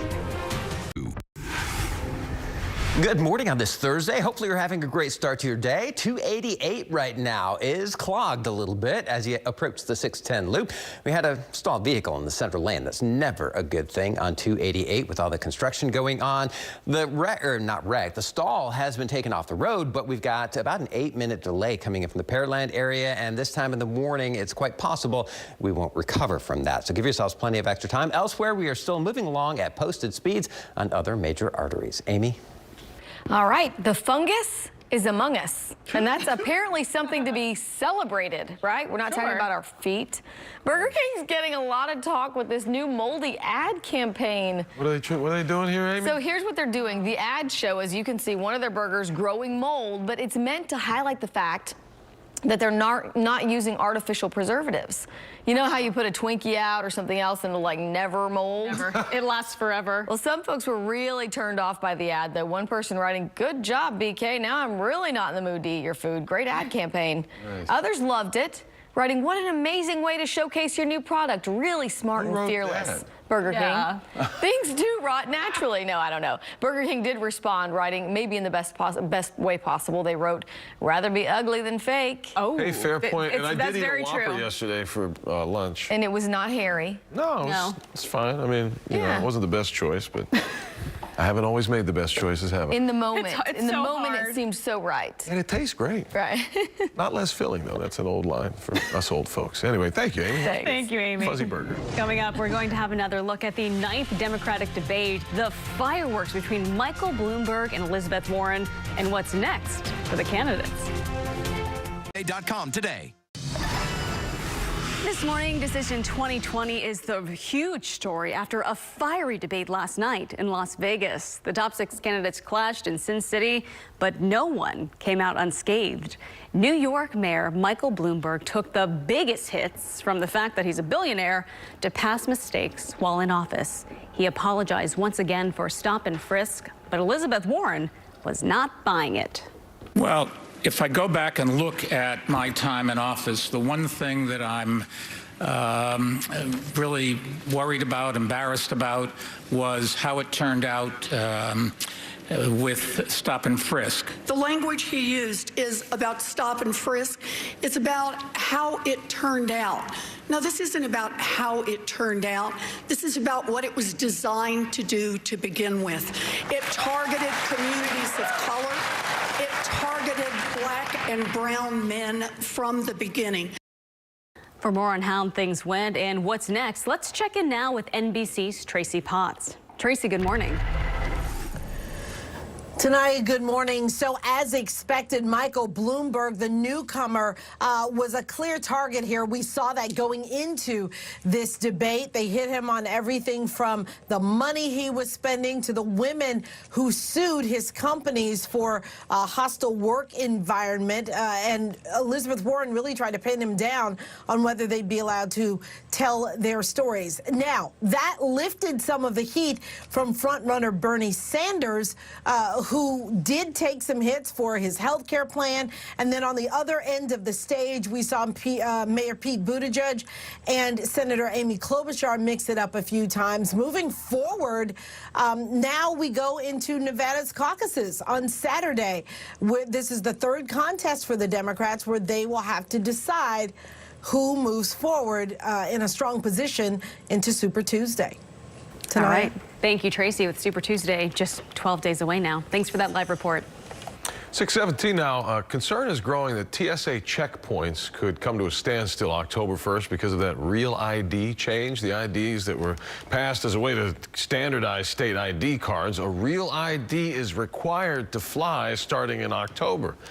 The Airport Council, though, reports only 34% of total flyers have made the change, so most Americans will have to do it soon and they won't be able to fly.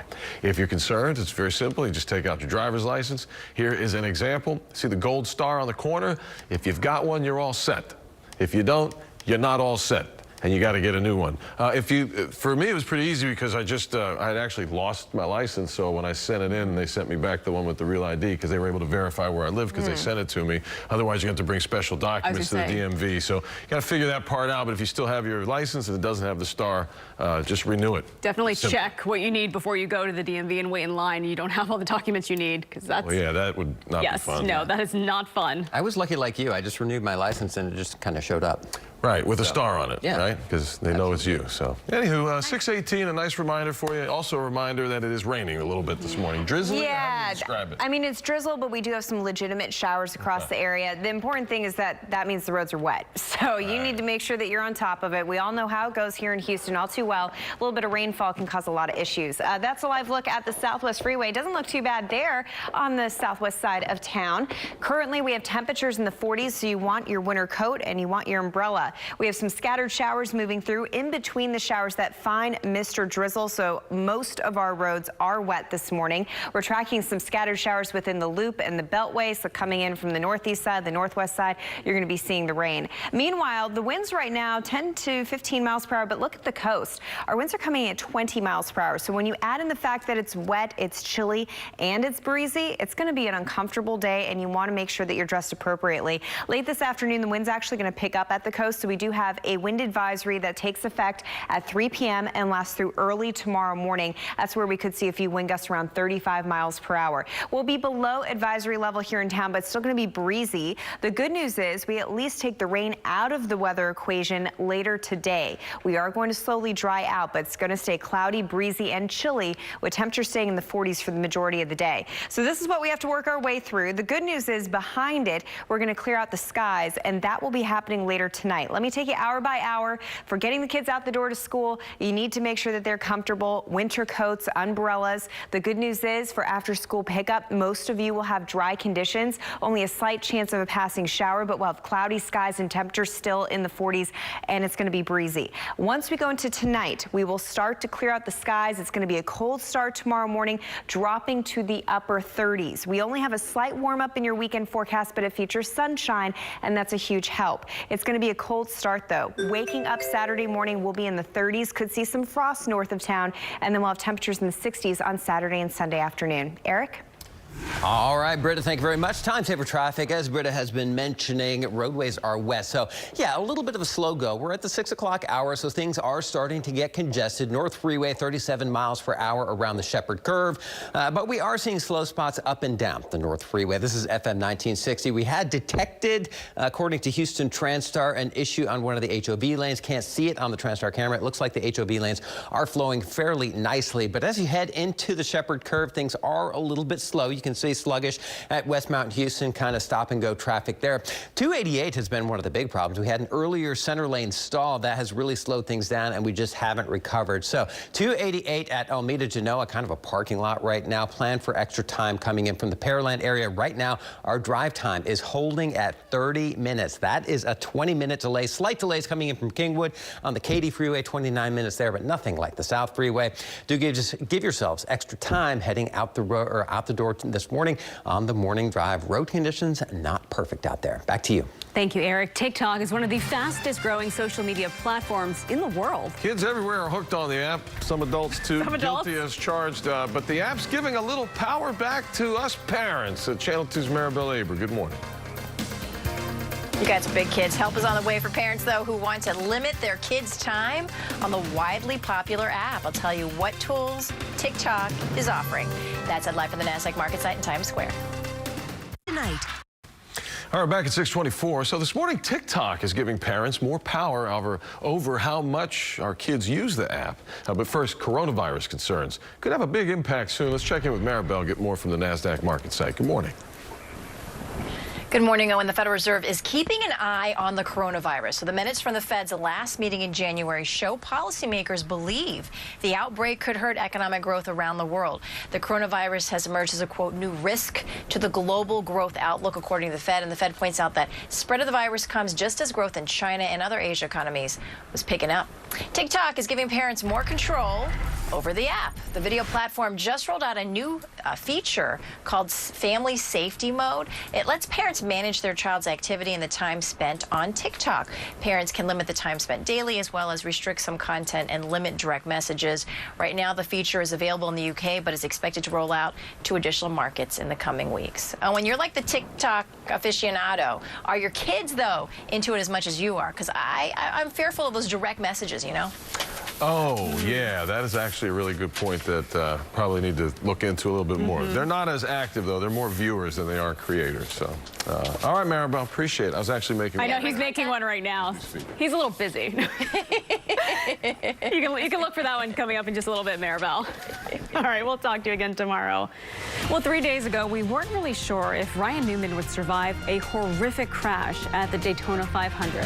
When you saw the video, you're thinking, wow. And guess what? He's waking up at home today. Wait till you see him walking out of the hospital. It's an adorable video, too. Haley, good morning. Hey, good morning, guys. So you may already have your suspicions, but new information links cleaning products with a common health condition.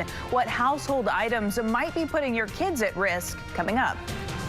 And the roads are wet this morning, so expect it to take longer to get from point A to point B during the morning commute. This is 288, slower than usual at Alameda Genoa. We'll take a closer look at that. Plus, Northwest Freeway, we've got a new accident. This is on the shoulder of the road, but it is slowing things down. We'll take a look at all of your drive times coming up in minutes.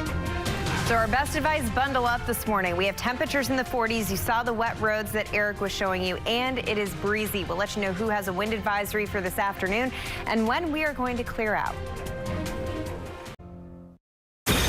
Live from KPRC, this is Channel 2 News Today. Well, the gloves are off. The top Democratic candidates clashing in Las Vegas. It was an ugly six-way debate. Are you trying to say that I'm dumb, or are you mocking me here, Pete? I'm saying that you shouldn't trivialize I made an error. You have not been in the arena doing that work. You've memorized a bunch of talking points. Just ahead, how they all came out after a couple of hours in the ring. Plus, a really heartbreaking story. A husband and wife found dead right after moving into their new home. What investigators discovered at the back of that house. Well, just about everyone has a dishwasher, but does it wash the dirty dishes, or do you? It's the topic everyone likes to talk about. To rinse or not to rinse the dishes before you load them in the dishwasher. Find out this morning if you're doing it right. We will find out and read our manuals. Good morning, everyone. Thanks for waking up with us. 6:30 now on a Thursday morning. I'm Tanaya Wright. I'm Owen Confetti. Good morning. Eric Brace on traffic. How we doing? We're starting to get busy out there. Yeah, wet roadways. We've been telling you all morning that the morning drive is never never a great one when the roadways are wet, and it is turning out that way. We've got some minor accidents across the board. We'll kind of run down the list here in a second. Yeah, and the good news is we're not dealing with downpours, but inconvenient showers. That's all you need to cause issues. So we are going to be tracking these rain showers at least for the first half of the day. The good news is we'll slowly dry out as we get closer to the evening commute. So fingers crossed that the drive home from work is a little easier than what we see this morning. That's a live look from our tower camera. Slick road conditions along the Southwest Freeway. In between our scattered showers, we're dealing with that fine mist or drizzle. So all of us are waking up to fairly damp weather. On top of that, we're in the 40s right now and it's breezy. You want to make sure that you bundle up and that your kids are dressed appropriately. It's going to be a cold winter day. Let me take you out to Galena Park, Channel View, LaPorte. All of you waking up to steady rain showers. Just take it slow on the wet pavement. It is fairly light. We're only expecting about 1/10 to 1/4 inch of rainfall, but that's just enough to create the wet pavement, especially along 288. So take a little extra caution coming in from Perryland. There's a look at the temperatures. That's pretty much where they're going to stay today. No big warm up. We're going to be in the 40s for the majority of the day. There's a look at that dry out later. That is going to give way to clear skies tonight. Eric, that means it's going to be a cold night. We'll take a look at that part of the forecast still ahead. All right, it's definitely winter out there here in Houston, and we've got the wet roadways, so the morning commute is a little sloppy and a little tough for some of you. 288, 11 miles per hour between the Beltway and the 610 loop. We are at over a half hour on the ride in. Unusual delays. We had an earlier stall, and that has caused problems that you've never really recovered from. Northwest Freeway, we do have an accident. Actually, this is the North Loop at Homestead, but we do have an accident inbound on the Northwest Freeway at Fairbanks. This North Loop accident, Homestead, is on the westbound side of things. That is new. It dropped just within the past 10 minutes or so. It does have a right lane blocked. So here are your drive times. As a result of the wet roadways, we are starting to see some delays out there. 33 minutes in from Katy, 34 from Sugar Land, 26 minutes in from Baytown on the East Freeway. But the big issue is on the Perryland Drive up 288. We are looking at about a 30-minute delay right now. Get out the door early so you get to your destination on time. Back to you. Okay, Eric, thank you. We've got 6:32 on the clock right now. Brand new this morning. A reminder to make sure you've got those carbon monoxide detectors working in your home after a couple was found dead in southeast Houston. The couple's family members actually found them inside of their home just off Burkett and Anita. Channel 2's Vincent Crivelli joins us now live from the scene. And Vincent, you tell us the couple had just moved into this home. Tanaya, that's right, and they were using a generator to power their new home. Authorities believe carbon monoxide from the generator leaked inside. A tragic scene unfolds in the 3rd Ward. Family members devastated after discovering a husband and wife unresponsive in their new home. We're not seeing any signs of foul play at this time. Authorities declared the husband and wife deceased and began searching for clues. The only thing that we do know is that they just moved into the home. They had a generator running in the back of the house. Right now, detectives believe carbon monoxide leaked inside the couple's home, causing them to pass away. Carbon monoxide is odorless and colorless, so it's hard to detect. It also makes you feel sleepy, and if you breathe in too much, it could kill you. And if you don't have carbon monoxide detectors inside your home, please get some. They could save your life. They vary in cost from $20 all the way up to $50. Reporting live in the 3rd Ward, Vincent Crivelli, KPRC, Channel 2 News. Okay, Vincent, thank you. 6:34 now. Tracking some disturbing new details this morning in the murder of an Humble man over his Xbox and other belongings. Anthony Monarchine was shot multiple times. Investigators say it was Kyle Avery Jackson who killed Monarchine. And now Jackson's charged with capital murder. Police also say 2 other men were involved and that they broke into Monarchine's home in Humble, robbed him and killed him, and then tried to resell the stolen items. Jackson is being held without bond. New this morning, an unsuccessful attempt to steal an ATM, and now cops say the suspects behind the botched plot are on the run. Got a live look at the mess right now. This is the Chase Bank North Loop East at City Park Loop. Police say at least 4 masked men, 4 to 5 of them, backed a pickup truck right into the place and then used a chain to rip the thing out. The ATM's dismantled now. The group ditched the truck and the ATM when they couldn't get into it. Investigators believe that truck was stolen. Turning now to Decision 2020 fireworks in last night's debate as the top 6 Democrats clashed in Las Vegas. It was a familiar scene for 5 of them, but a brand new one for New York Mayor Michael Bloomberg. This was his first Democratic debate. I can't think of ways that would make it easier for Donald Trump to get reelected than listening to this conversation. It's ridiculous. We're not going to throw out capitalism. We tried that. Other countries tried that. It was called communism, and it just didn't work. It wasn't all roses for Bloomberg, though, taking hits from all sides last night. Channel 2's Sion Rhodes was there and has more on the debate. Las Vegas known for hosting legendary fight nights, and this was no exception. Former New York City Mayor Michael Bloomberg taking most of the punches as he debuted on the debate stage. I'd like to talk about who we're running against. A billionaire who calls women fat broads and horse-faced lesbians. And no, I'm not talking about Donald Trump. I'm talking about Mayor Bloomberg. Democrats take a huge risk if we just substitute one arrogant billionaire for another. No one hitting him harder than Massachusetts Senator Elizabeth Warren. He has gotten some number of women, dozens, who knows, to sign non-disclosure agreements, both for sexual harassment and for gender discrimination in the workplace. So, Mr. Mayor, are you willing to release all of those women from those non-disclosure agreements so we can hear their side of the story? We have a very few non-disclosure agreements. How many is that? Let me finish. How many is that? Her campaign tweeting that in the first hour of the debate, she had raised the most money she's ever raised since entering the race. What do you think about that? The way I see this is after his performance tonight, I have no doubt that Michael Bloomberg is reaching in his pocket right now and spending another $100 million to try to erase every American's memory about what happened on the debate stage. Michael Bloomberg should not be the Democratic nominee. I am fighting that fight, and I need the help to go up against his money. The candidates hoping their performance was enough to put them ahead in the Nevada caucus, which takes place on Saturday. The next debate is in South Carolina next Thursday ahead of their primary. In Las Vegas, Sion Rhodes, KPRC, Channel 2 News. Thank you, Sion. It was not all attacks last night. Bernie Sanders and Pete Buttigieg, the current two top candidates, shared a funny moment that even the audience seemed to appreciate. It's true that I was into Bernie before it was cool. He was congressman at the time. And the qualities I admired then are qualities I still respect a great deal. I never said that I agree with every part of his policy views, then or now, but I appreciate that at least he's straightforward and honest about it. So the question is, how did everyone do last night? According to NBC News, Bernie Sanders and Elizabeth Warren came out the strongest, focusing on Bloomberg with most of their attacks.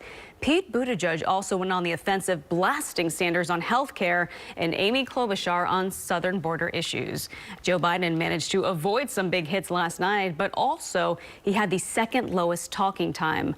Michael Bloomberg was hammered by all of the candidates all night long. Klobuchar had a few moments, but also had to defend herself against Buttigieg's attacks.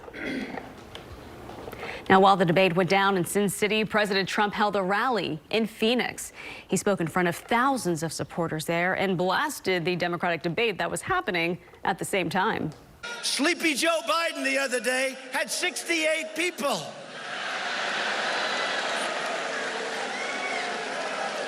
And now they have a new member of the crew, Mini Mike. Mini Mike. No boxes. We call him no boxes.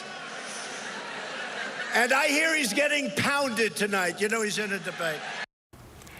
President Trump won Arizona in 2016, and it appears he is on the path to do so again this year. For more on the race to the White House, you can follow all of our Decision 2020 coverage on air and online at clicktohouston.com.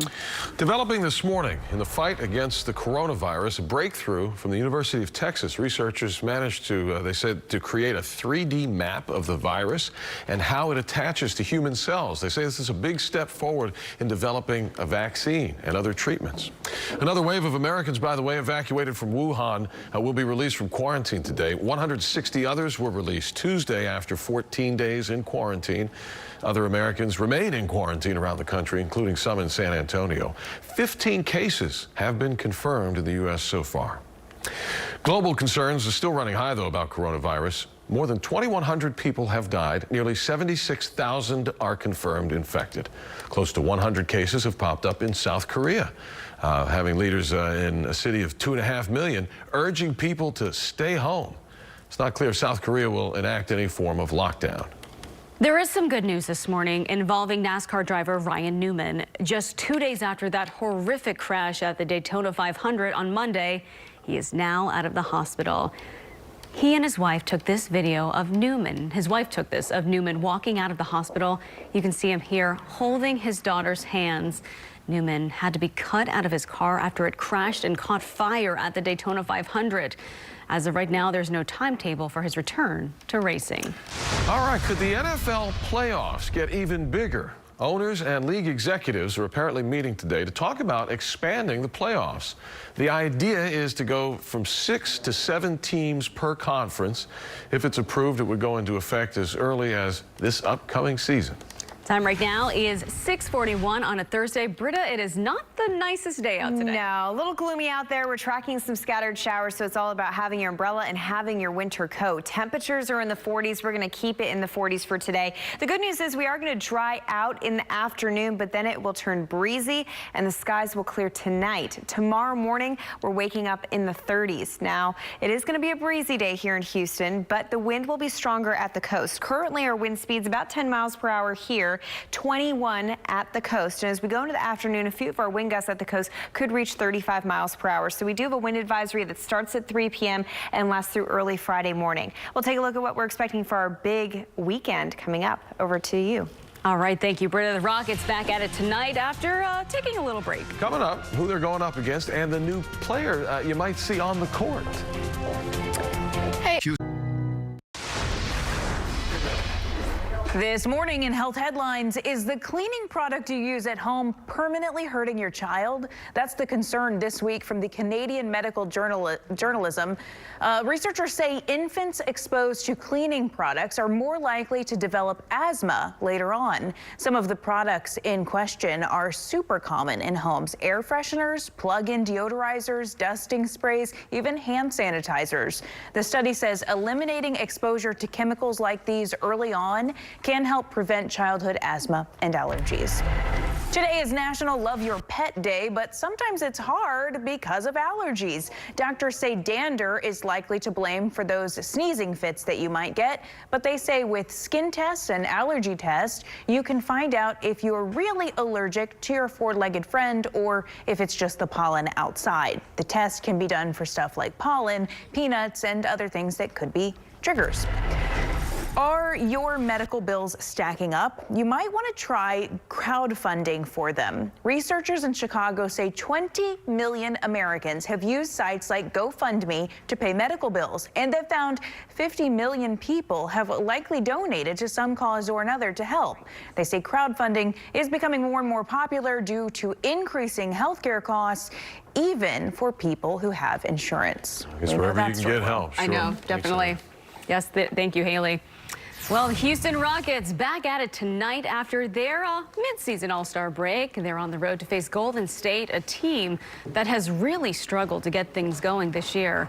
Forward Jeff Green just signed a 10-day deal with the Rockets, and he will now join the team tonight. All right, go Rockets. Yes. And hey, be careful as you head out this morning. We do have some slick roads. Eric Braden. Yeah, slick roads. We've got some accidents, some stalls. Things are just moving a lot slower than they would otherwise. We've been kind of warning you of this all morning long, and yeah, we're kind of in the meat of it, and it's not pretty out there. Yeah, no, it's pretty sloppy. We're going to see less rain as we go into the afternoon, so hopefully the evening commute's a little bit of an easier go of things, but you want to give yourself that extra time. Also grab your coat and your umbrella. You will need both. That is a live look over downtown. It's going to be gloomy for the entire day. We're not really going to see sunshine until we go into your Friday forecast, but at least it's in the forecast for tomorrow. Right now, we're tracking some scattered showers moving through southeast Texas. In between the showers, a lot of drizzle and fine mist. So the majority of our roads are wet, and you are going to run into slick spots across your morning drives. Let's take you to Pasadena, where we're tracking some steady light rain. It does extend down to the Gulf Freeway, moving into League City. Temperature-wise, we're in the 40s. We're going to keep it in the 40s for the majority of the day. Might squeak out to about 50 degrees, and closer to the coast will be in the low 50s. That's a live look from our tower camera, giving you a shot of the Southwest Freeway. So again, we just have those slick road conditions. As we go to the afternoon, your rain chances, they do drop, and then we will be dry for tonight and slowly clear out the skies. This is what we have to get through, but once we're through it, we do see some improvements. A ridge of high pressure behind this system will bring in some nice weekend weather. As I pause the clock for school drop-off, be prepared for the wet conditions conditions. Your kids need winter coats, so do you. We'll keep it in the 40s. Notice what happens around lunchtime. The rain is out, but the clouds are still in place. We don't really break the cloud cover until later tonight. But as the clouds move out, that will allow for those temperatures to really drop overnight. And as we go into early Friday morning, we will be waking up in the upper 30s, above freezing, but definitely a cold start. And Saturday will be the coldest start. We're anticipating mid-30s and a frost north of town for early Saturday morning. It's all because that ridge of high pressure clearing out the skies. It will provide sunshine and a slight warm up for your weekend forecast. It's going to be seasonally cool in the 60s, but really nice compared to what we're dealing with today. Heading into your Monday, 70 degrees. We do have some rain showers on your Monday forecast, and look at the end of the 10-day, getting closer to Ash Wednesday. We have temperatures diving back down into the 50s, so that winter pattern, that roller coaster weather, it only continues. Eric, over to you. All right, Britt, thank you very much. Time saver traffic. That light rain out there, it's not severe, it's not dangerous, but boy, it is just the definition of inconvenient weather. And this is the result. 288 is really stacked up between the Beltway and 610 right now. You can see the headlights on this inset shot right here. This is the inbound traffic. Traffic delays have been running between 30 and 40 minutes on the South Freeway there. So put a wiggle in it if you're in the Perryland area, or if you live to the south, it is a slow go in from that part of town. North Loop, we had an accident. It had cleared at Homestead Road. There is a bit of a backup there, though, so it may take you a little extra time to get through this particular stretch of road. And the Northwest Freeway has been plagued by a couple of stalled vehicles. This one actually not a stall, but an accident. Center lane here at West 43rd. It is backing things up, so we're going to have delays coming in from Cypress. They will be growing. Right now, only a 25-minute drive into the 610 loop from Cypress, but that, again, will be growing. That 48-minute ride in from Pearland, that is about 40 minutes longer than it should take on just a clear, free-flowing traffic day. Elsewhere, delays are normal, maybe a little better than normal, but you'll need a little extra time given the weather conditions out there, so do drive safely and get out the door a little earlier than usual. Back to you. Thank you, Eric. To rinse or not to rinse? The question is, what do you do before you load your dirty dishes into the dishwasher? And are you doing it right? Consumer expert Amy Davis went to get the answers once and for all. Good morning. Good morning, you guys. Okay, so I've been here at Channel 2 for about 15 years, and this is about my third go-round with this story. So this time, we wanted to actually show you what happens inside your dishwasher when you fill it up with dirty, non-rinsed dishes. No matter how many times we tell you to put down that plate and that scrubber, your rinsing game is strong. I rinse my dishes and then sometimes wash them and still put them in the dishwasher. I rinse my dishes. My husband makes fun of me every time I do because he says, why are you cleaning them before you put them in the dishwasher? I mean, it's just all the crumbs and all the dirty. I mean, I don't want that to be in my dishwasher. Good housekeeping says we should stop pre-rinsing. Consumer Report says don't bother. And Southern Living has explained why we can stop rinsing. And yet, here we stand, doing it anyway, before we load them in the washer. Yes, because I don't run it every day. And I don't want all that food stuck in there, sitting in there. I get you, Becky. A lot of us rinse because we won't be starting the dishwasher until we fill it up in the next day or so. So we tested day-old dishes. We poured spaghetti sauce in a dish and baked it. We let crusted-on Velveeta cheese dip set in, then we loaded them up in a dishwasher, mounting a camera inside so you can see what happens. Exciting stuff. Consumer Report says dishwashers sold in the past 5 years have a sensor that checks how dirty the water is to determine how much water and how long a cycle is needed to get your dishes clean. If the sensor detects little or no debris, it gives the dishes a lighter wash, and that could actually leave bits of stuck-on food. It took an hour and 15-minute cycle, but when it was all over, they look good. The spaghetti sauce all came out. And those bowls with caked on Velveeta cheese, sparkling clean. Nothing in there. All right, so what I learned is no matter what I say or the manufacturers of dishwashers say, rinsers will always be rinsers and non-rinsers will always be men. That's just how it goes. That's not how I was raised, Amy Davis. I mean, every woman I ask. Dishwasher. I'd rather just wash everything and be done with it. Oh, yeah, and just be done. Yeah, exactly. Well, you also, if you don't rinse, you want to make sure that you check your filter. A lot of people don't know about that filter at the bottom of your dishwasher, but if you have bits of rice or food particles, you're going to need to clean that out every once in a while. Put that on your filter list. Well, because a lot of people, too, are worried that it might smell a little bit in the dishwasher, so that's the filter. Exactly. And if I'm not going to wash them till the next day, I don't want that stinkiness in my kitchen. Funky. Exactly. Yeah, so there you go. There you go. I'm done. I'm done with that story. I'm sure some people will never Third change. time's a charm, you know, but on your 20th anniversary, we'll have you do another one. We'll bring it back. Coming up, final check of traffic and weather. This one not looking good there on 290, a little bit slow, but Eric's back after this. I approve this message. 6:55, top stories on this Thursday morning. A couple is dead after Houston fire and police believe they died of carbon monoxide poisoning. The couple's relatives found them overnight in their home in 3rd Ward. Officers say that a generator was running in the back of that home. Today, Texas Southern University is set to have their first Board of Regents meeting since the president was fired. The board says Dr. Austin Lane failed to report allegations of fraud in the university admissions process and broke other parts of his contract. Lane denied any wrongdoing. Democrats preparing for the Nevada caucuses this weekend after last night's heated debate. Newcomer Mike Bloomberg hammered by the other candidates. The next debate will be in South Carolina ahead of Super Tuesday. Time saver traffic now. 288 has been a big problem this morning. In fact, the problem child as far as the morning drive goes. Traffic has really slowed down. We had a stalled vehicle center lane earlier, and it has just not recovered. So it's taking close to an hour to get into town from the Perryland area. Give yourselves plenty of extra time. That backup generally between the Beltway and the 610 loop. Northwest Freeway had an accident. Center lanes, that has cleared. Our overall drive in from the Cypress area a little slower than normal. We've got wet roadways out there, so definitely bear that in mind when you're planning your morning. Get out the door a little earlier than usual. 57 minutes in from the Perryland area, a 40-minute drive from Sugar Land, 41 minutes in from Katy, 30 minutes in from Baytown. No major accidents to deal with right now, but just that wet roadway is causing problems, slowing things down. Britta? Yeah, and most of our rain showers will be before lunchtime. Grab your coat and your umbrella. Temperatures right now are in the 40s. There's a look at exact track radar. In between our scattered showers, we're dealing with drizzle and light mist, so all of our roads are pretty wet. There's a live look at the Southwest Freeway. We're not going to see a warm up today, so what you feel is what you have. We're expecting to stay in the 40s, but we will dry out by this evening, and then tonight we'll clear out the skies. That's going to give way to a cold start tomorrow. We're going to be in the 30s. Saturday, the coldest morning of the bunch, and we'll probably see some frost, especially north of town.